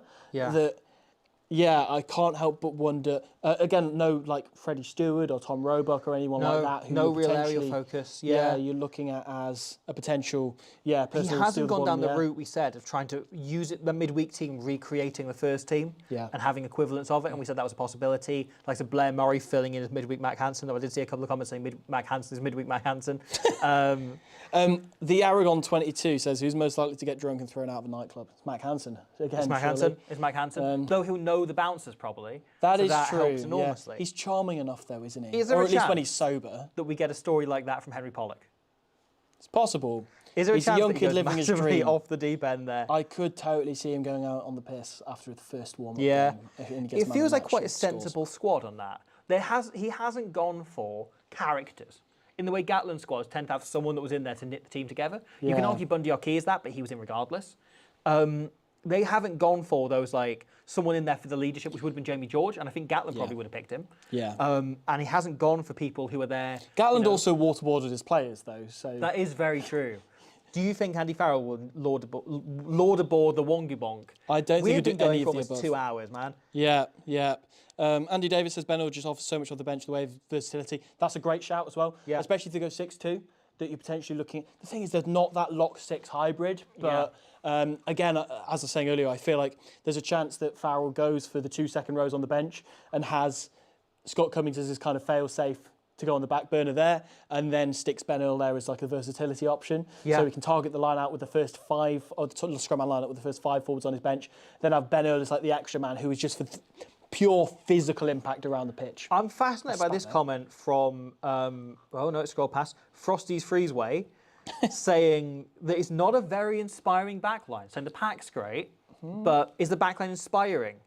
What's the most exciting, most jouet backline we can put together here? Right? Ooh. Also, bonus question, Pascal Jacob saying, will Bundyaki steal a chicken? Yes, he will. I think Yes, there's that's a a good chance of great question. Great question. Jouet backline. So as much as he's the 3rd best 9 on tour, Thomas Williams is the Most jouet, scrum half I in agree. that. You look at the try he set for George North in that World Cup where he did the overhead. Finn Russell is the most jouet 10. 100% Though he Marcus is. Smith is also jouet. Do you put Finn Russell at 12? No, Marcus Smith at 10? I reckon you go Hugh Pilotu to centres with Finn, pretty jouet. Finn Finn at at 10, fullback. Finn at 10, and then you can stick Marcus Smith on the bench. Finn Russell at 10. Finn Russell at 10, sorry. Yeah, Finn Russell You can't at 10. just say Smith, you can't just say Finn to Sorry. differentiate. Yes, Yeah. Marcus. Yeah. Oh God. Yeah. They all share a name. All the 10s. Then you stick Marcus Smith on the bench to come Would on. you for go the last Marcus 30. Smith at fullback? Oh, you could Kinghorn do. on the wing. Oh yeah. Keenan's not And- very jouet, is he? Hansen on the other wing? Yeah, Hansen on the other wing. He chucks the pill about, doesn't he? Yeah, Although flick that the pill. said, you can. I reckon Tommy Freeman's got a few tricks up his sleeve. Also, once again, you've got to distribute to somebody. Yeah. Stick Dewan on the wing. Yeah. So no Kinghorn for the jouet. Although that said, he hangs out with Tommy Ramos. Okay. You know to what? lose Kinghorn, not Scotland Kinghorn, to lose Kinghorn can go in this team. We have the best question from Charlie Harris. Oh, yeah? Do you think you lads ever overthink things sometimes? Yes. He rattled on and on about the Farrell system, but his picks are quite different to yours. Yes, Charlie, you're Yeah. absolutely correct. We'll We go do. through in a minute and nail down exactly who we got right and wrong, Yeah. who we didn't call. However, yes, I do think we overthought it. Yeah, I think And we did. I did think say that's this on the final video, that there's a good chance that he just goes, well, actually, you look at the fact that, Stuart McCloskey fits his system better than Gary Ringos, but he continues to pick Gary Ringos because he's a better Yeah, player. yeah. I think there's a chance that he did that in a few positions, and I kind of pointed to like Hugh Jones and so on of players that fit that.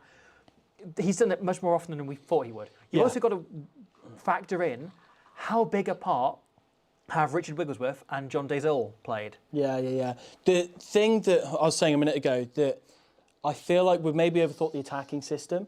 I think the defence and exit system, I can see them all slotting into that. Yeah. I saw a great comment, I'm so sorry, I can't remember who put it, saying that the thing about international rugby players is they are very programmable, to the point that it pisses off people who played in the 80s who call them robots.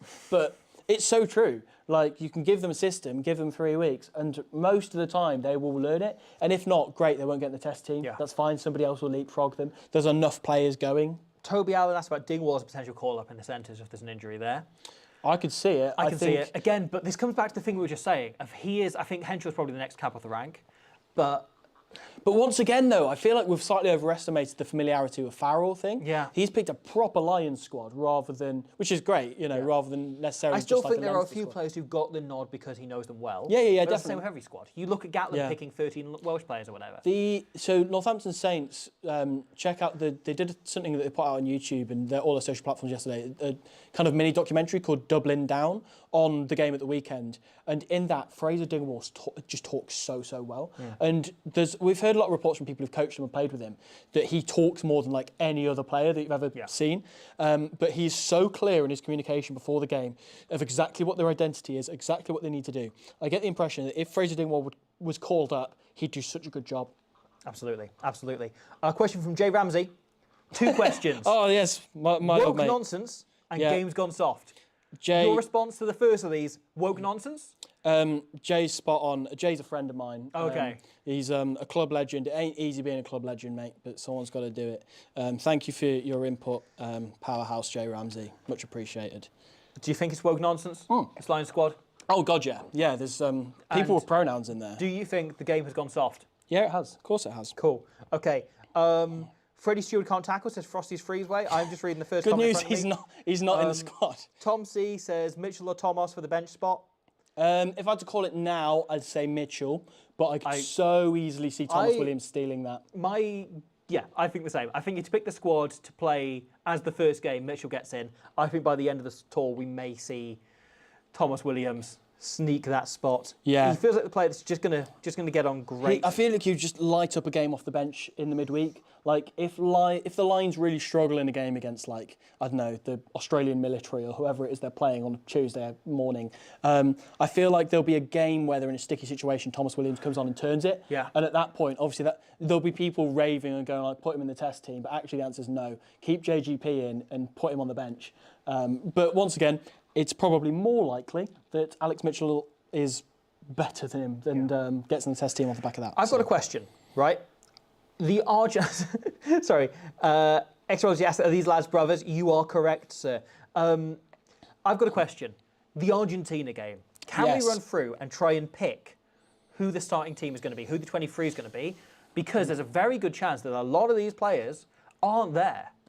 A lot of these players are absent. If we say the final of the URC is Glasgow v Leinster and the final of the Premiership is, do we stick with Tigers v Bath as... Let's say Tigers v Bath is the two top of the Prem at the moment. Yeah. So based on current standings, Yeah.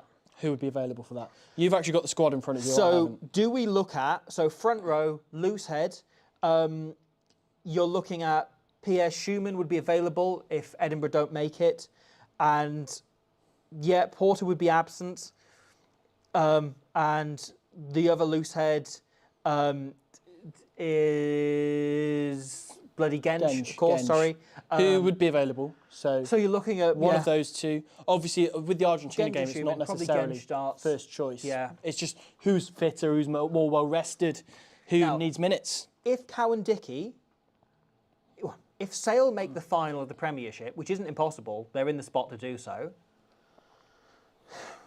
All three hookers could be unavailable for that game. That's very true. Do you, in that case, call up perhaps Jamie George and Dewi Lake, or Theo Dan? I think Jamie George would happily fill that role for a little bit. Yeah, Dewi Lake and Jamie George could both get a home test there together. Do you, this is an interesting call, take Dewi Lake because he can cover the back row? So he's a more useful player to have as your wider squad. I don't think they need extra back row options. We've got second rows. No, but like if you've got other injuries, you've got other players absent. Do you look at him because he's more likely to be at use in training? I guess it's possible. As a back row but player. I think they'd probably have Jamie George as the first cab off the rank if they did need somebody for that Argentina game. Dewi Lake could happily sit on the bench for him as well. Yeah. I think Jamie George, just because he's experienced, would start that game if the two of them were called up. Second row, so James Ryan will be absent. Ollie Chesson will be absent. Scott Cummings will be absent. Which really breaks down your options. If Saracens make the final, Itoje might be missing, but you're probably looking at Itoje and Byrne as two players that will have played likely semi-finals. And a but maybe combination that felt played that together final. before in the last tour. So that's solid. Bit of continuity there. The bench, though, is light. And it might be that they just ask some people to double up, right, and play the following week, and they're not selected for the first 15. That depends. Back row, Van der Fleer would be absent if we are looking at these finals potentially. Yeah. Jack Morgan would be available, so he probably starts. You're probably looking at Jack Morgan, Henry Pollock, and Ben Earl. Yeah. Tom Curry could be, potentially as well. Yeah. Back That's row is less of an issue. back row. Yeah, that's good. Yeah, back row is okay. Second row is a real problem position, and hooker. Yeah. Thomas Williams and Gibbs Park, Alex Mitchell were both Should look be good. okay. Thomas Williams, almost definitely. Sorry, Gloucester fans. Sorry, Sinbad, who's fallen on the floor there. Bundy Arki should be all right. Elliot Daly should be all right in the midfield. Tommy Freeman should be okay to play. Yeah. Mac Hansen should be okay. We will be missing. Should be okay. Yeah, should be missing Hugh Jones, Gary Ringo, Sione Tupolossi. So there will be a lot of centres missing, but you can put out midfield. But there. somebody might have to move to the back because Blair Kinghorn won't be available because he'll have commitments with Toulouse. Hugo Keenan will likely be playing the ORC final. Marcus Smith plays Marcus full-back Smith. with Finn Smith at 10. Yeah. Or one of the wingers can With drop back. Thomas at Tommy 9, Freeman maybe. then potentially Elliot Daly and Bundyaki in the centres. I quite like that back line. That's actually quite a fun back line. Yeah, and obviously those two played together in the tests last time round. Yeah. Bundyaki and Elliot Daly, so that's quite exciting. Okay, so should we do a couple more questions whilst we're here? We've been going quite a long time here. Going We've been very going long over 2 time. hours. Thank you so much for Still everyone for listening. just under 3,000 people, which in is here, crazy. hours later. Like, Mental. thank you for all sticking by. Mighty especially still during saying the Johnny weekday as Matthews. well. And you know what? You've got a point. Yeah. Amber Leaf says, do you think Kinghorn will be a test place kicker?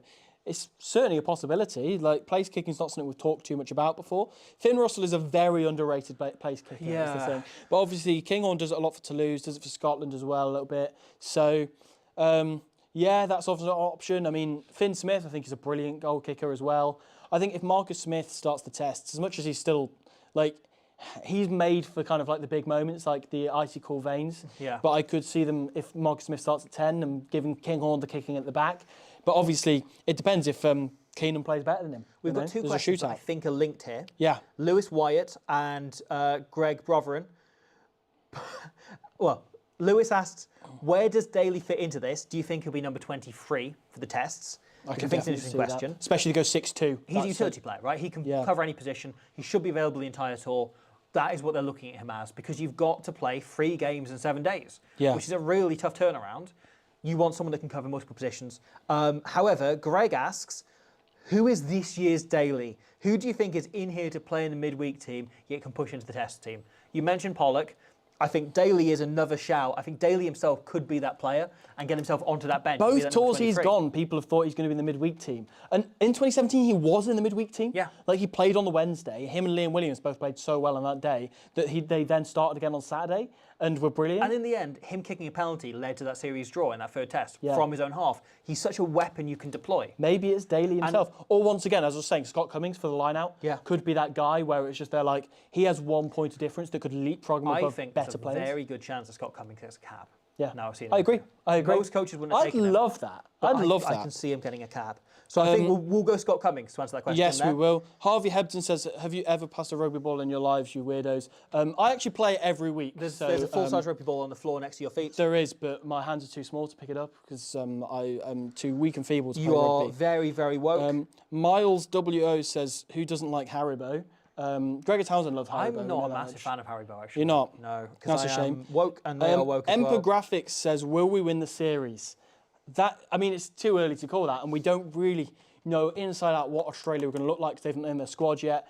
But the temptation is just to say, yeah, of course we will, bloody back the boys, whatever. But Joe Schmidt always has a card up his sleeve. We're going to look into Australia at some point in the next month or two on the channel. We're going to preview them as well, see how they're looking as we look ahead to the Test series, looking at their form from the autumn and just Joe Schmidt teams generally. So that's something quite exciting to dig into. Finn McFarlane says, heard Stuart Hoggs in for a bit of a comeback, tearing it up in France, I heard. I doubt that. Pascal Jacobs says, why is everyone assuming Leinster will be in the URC final? Very, very valid. Fair point. Very valid. Ospreys with Benetton, you heard it here first. Who else are we looking at? Johnny Matthews says Myrtle 52. I completely agree. Finn Collins says, thoughts on Leicester v Sale tomorrow. I have this sneaking feeling Leicester are going to win the Premiership. I've just had this building over the last few weeks. I think it's coming. You have not accidentally tuned into the For the Love of Rugby live stream that has now ended. I've just had this feeling growing that they've got so much narrative behind them. They've got Ben Youngs as a narrative point. They've got Michael Checker. They've got all of that. They've got a proper shithouse, full-on mentality of siege mentality thing that Leicester are always able to build. You saw it at the Six Nations the Premiership rather, where Freddie Burns kicked the winning drop goal. I've just got this feeling that Bath are about to become a team, and this is one of my hot takes, who are going to bottle a final 5 years in a row. I think that the Premiership's Leinster. Yeah. I can just see it coming. I can see it. I can see it. Yeah. Simon Bejan says low at 15. It's definitely an option. It's an option. It's an option. It keeps that option there. You can then put Dylan van der Merwe on the left wing and keep Tommy Freeman on the right. If you want to go all-out attack, that is the way you would go. Well, I say all-out attack. James Lowe is more there for his defensive stuff. But I imagine that, and there is somebody else has said about, I can't see, DTK says about Tommy Freeman playing 13 in a midweek game and not just on the wing for the tests. I think they'll check that out as an option at some point during the tour. I'm going to adapt Lewis C's question. Who do you think is the most woke player in this team? It's pretty woke that Henry Pollock celebrates tries. That is pretty woke. Okay, let's go through the squad, right? Tyke Byrne, doesn't spell burn in the proper English way. That's woke. Ollie Chesham, he goes by Ollie, not Oliver. That's woke. He's from Sleaford, one of the wokest places in Nottinghamshire. Jack Conan, he's a good non-woke lad, I believe. Can't wait to see all the views just suddenly start dropping as everyone tunes out. Or as just we go like, through the whole squad and assess how woke spark they up. are. This is the turn we're making. We're getting a full GB news. Bet Love of Rugby didn't do this. I bet the Egg Chasers did. Luke Cowan-Dickey, honestly, he played for Exeter, so he's the least woke lad. He's good English values. We're going to leave it there. But I will say the answer is probably, I don't know, like Bundy Archie or something. Hugh Jones, he seems all right. Alex Mitchell, is he the first plasticine player to ever go on a Lions I think tour? he is. I think he's the only one that we'll ever see. Because Morph was famously snubbed in 1971. Josh Gardner made a great point on Blood and Mud, the podcast, recently on Monday, which is Alex Mitchell and Finn Russell together. That is going to work as a halfback combo. That's going to be enormous fun. And he says, is the worry here that Bruce Craig is going to get out his checkbook and go, I will pay Northampton anything to get him in next season to play alongside Finn Russell? It's very, very possible. I can definitely see that. Yeah. Well, are we calling it a day? I think close enough. You know? I think we'll do another minute or two. Okay, another minute or two. A little bit longer. We've been going over 2 hours. Yeah. Thank you so much. Before we go, thank you everybody who's tuned in. Thank you for everybody who chucked money in the pot. I don't really know necessarily where that goes, but we will find it. It will come to us straight to our account for. There we go. Well, thank you very much. Thank you, everybody who's weighed in on the conversation as well. That has been largely very entertaining and also some insight as well. Yeah. Robert Maltman says Sleaford and Nottinghamshire, Lincolnshire maybe. You are correct. It's a Nottinghamshire postcode. It's NG34. That's what I was thinking. Yeah. Yeah. It's a grey area. But yes, thank you so much for tuning in. This has been great fun. I'm sure at some point further down the line, I'm sure that there'll be World Cup draws or something around the Women's World Cup. No, maybe thank you. Please let us know if you've more enjoyed Lions stuff as well. Because it's been good fun to do. We've been here for 2 hours. I apologise about the audio issues we had. It's our first time doing this. I did one live stream when I was in Japan in the park. That was 2019, so that was 6 years ago now. First time we properly set up and done this. So it's been Didn't have me fun. for that either. Yeah, if you look at the other, there's been obviously Love of Rugby and Egg Chasers, both, great stuff, and fans of both of them. And they've had, full teams behind this. This has been 2 of us trying to put this together. So thank you for watching. I hugely, hugely appreciate it. Thank you so much for watching. If there is demand, we can do this for other stuff. We can just, hang out, because I think it's been fun to do this post everything 100%. and just have the bunch of you, have a chat, see how we're doing, carry on. As an overall takeaway, and we'll get into this when we'll record more down the line and we'll cover more hashtag content, what is your one big takeaway from this Lions squad? It is that we read a little bit too far into the attacking game plan. Sure. And that he's a little bit more fluid. I think we'll see a little bit more expression and freedom to play within the team than perhaps I thought of Andy Farrell. And I commend him for that. I think that's brilliant. And a lot we got wrong in this selection, but I really, really like it. The players we outright got wrong, Scott Cummings, Luke Cowan-Dickey, we didn't put in. The others by the end we had right in the pack, other than James Ryan, I guess. But I the whole way I felt like James Ryan was going to go. Yeah, and then it was my call to exclude him. Him missing that semi-final threw me off the scent as well. I was sure he was going until there. So we'll take 3 players we messed up on there. Yeah, I took the blame for the Dav Jenkins thing. The back line, we called Prendergast as being in. Yeah. And we said Osborne over Daly, but we were sure there's going to be a utility player there. Yeah, and it's the correct call on Prendergast, unfortunately. I think we made a pretty solid fist of that. Yeah. I think we did a pretty solid job. And we had good rationale for the ones that we missed out on, dare I say it myself. So, thank you. Or at least we thought so at the time. Thank you so much for watching. Thank you to everyone that stuck around for the full 2 and a bit hours we've done here. Thank you to everyone in the comments. Thank you to everyone who's joined in, everyone who's got the joke, everyone who's gone with it. I hugely, hugely appreciate you all being here.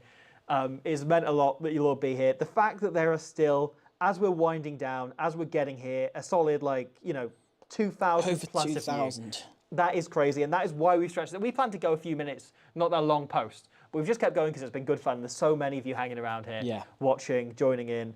Thank you so much for watching. I hugely appreciate the number of pride flags coming up in the comments as well. The Lions is absolutely for everyone. Okay, one of them's a Haribo flag. Fair enough. Respect. Yeah. Haribo are well woke, says Kaiser Soze. Anyway, thanks for joining us. That Thanks was for the saying twist woke at to the end us. of The Usual Suspects that no one saw coming. Was Thanks Haribo for was saying woke. rugby in the comments. If you've not said rugby in Yeah. the comments, say rugby in the comments right now. Oh, every time a question keeps coming in, people go, who plays 10 for England over the summer? Well, the answer is Stephen Myler. We all know It's this. gotta be Stephen As happens, Myler. as is Lions tour tradition. Yeah. Though there is an interesting one. Do you recall Farrell? No, they can't. Do you can it's they? George Ford, isn't it? It's George Ford. Gets It's his 100 George cap Ford. in Argentina. Oh, yeah, that's cute. Yeah. Yeah, pretty pleased for him. Our personal channel says lion on the pitch. I like that. Low there post should be a bench. dog on the pitch. That was the BB and low post and bench trans pride flags. We've had good stream, thank you. We've had a lot of people now saying rugby, which Rugby. is correct. Which is correct. I'm going to join in and say rugby, rugby, rugby. Long Eaton Massive still here. Rugby values. They I'm appreciate also it from the enormously. Squid Shout Rugby out to account, Bryn, putting says rugby. Tom C said it a few times. Rugby continues to conquer all. Rugby. so much Look, we are absolutely on board here. We've been signing off for way too long here. We have. Let's end this stream. Go and take. Okay, if you've got some more shouting of rugby left in you, leave them on other comments of videos to drown out the ones that say this aged well. Thank you and good night. Thank you so much for wish you joining well. us. This has been great fun. We'd love to do it again. If you would like to see it again, please say rugby in the comments Yeah. over the following Of any 40 seconds videos. before we turn this off. Yeah, or any videos. Just go to Yeah. random videos and just type the word rugby. Yeah, And not then press necessarily send Squid comment. Rugby videos, not necessarily any Though rugby videos. it would be great for hours as well. I Yeah, appreciate yeah, that. please, please. But yeah, if you go through all of our other line selection videos, drown out all the This Age Well comments and all of the This Is Woke comments, just with a comment saying rugby, that would be A brilliant. final shout for Sinbad. How is he feeling? He's pretty pleased with Thomas Williams, I think. He's Thomas Williams in. Gutted for Seb Atkinson. gutted for Seb Atkinson. Thought and Zach Seb Atkinson Mercer. was an absolute. Yeah, he was. absolute steal But there. at least Lewis Ludlow stands a good chance of captaining England again this summer with Maro Absolutely, Itoje that's gone. nailed in. That's So- nailed in. Where's Stretchy Jason Robinson? Oh, he's here. Right. Of course he's here. Bye to Sinbad. Bye, Sinbad. Jason, Billy 12 Trees as well. Billy 12 he says Trees bye. as a lion. Mac of Anapola says bye. Ryan Jones, Ryan Alan Jones, a Jones lion. said All bye. these people are lions. The Wallaby, who is yet unnamed. Give us a name for the Wallaby before we end the stream. And here is Stretchy Jason Stretchy Jason Robinson. who can score a try on your... He says, values, values, values. Sofa. Isaac Murphy switching over the Conclave live stream to say rugby. I think brilliant. that is absolutely the approach we want. Has Yeah. the black smoke billowed out of the O2 to say Henry Pollock is the new Pope? We don't know yet. That'd be so funny if he was. Big day for him if I know, so. yeah. The Lions tour was one thing, but it's so weird watching on here us Stretchy Jason Robinson. Yeah, big day for Okay, Ghost FMG suggests woke the Wallaby. Mike the Wallaby, Campo the Wallaby, Mag Hansen the Wallaby. The Wallaby's name is Rugby. shots fired. Mike Hansen, that's fun. Yeah. All right. Well, You've been trying to sign this off for so long. Yeah. I'm just having a good time. I'm just Yeah. having fun. We need to do other stuff, I guess. leave your other name recommendations in our previous Lions videos. We will see them. I promise you. All right. Thank you very BB much. says Pope Bolter. Pope Malta. Francis would be a proper Bolter. No one saw that one coming. Yeah. Who are you expecting more, the Pope or Scott Cummings? Pope Francis. Piers Francis. Piers Francis. We can't sign off by Piers Francis being the last thing we mentioned. Whoa. Jack Conan's a vegan? Yo! I didn't know this. Okay, he's the wokest player. We know that. I didn't know that. Okay, enormous thank you to, Kieran Donnelly, who says that... And if you're Conan's a taking the vegan. piss, fair play. You've had our pants down, and we believe you, and there's no Yeah. consequences. Man, we will now. the vegan 15. There's a few of them out there. If that's not true, we will now spread that and mention that in as many videos as possible, because that's funny. So they've got South African and a vegan in their back row. South Africa. Jay West End Ireland. says, that we want free figures on the stream before we leave. That is a fair shout. We are dipping down there. Yeah, No, let's go. Let's finish We're this. still over 3,000, 2,000 people. Like, Yeah, that's it's mental. mental. We just do this all day. Yeah. This is just what we do. We just sit here Honestly. chatting like... Saying shit the like word this. rugby all the time. Honestly, if people are going to do super chats for us, we will just do this. If anyone is not in the Squid Rugby Discord, we have a channel in there where we just say the word rugby over and over again. You are all welcome if you join the Patreon. So just going to eke more money out of people there. All right. Thank you for joining us. This has been amazing fun. We've not been able to leave you alone, but I love chatting rugby alongside you all. Thank you so much for joining us and for your correspondence. We will see you next time for more Rugby.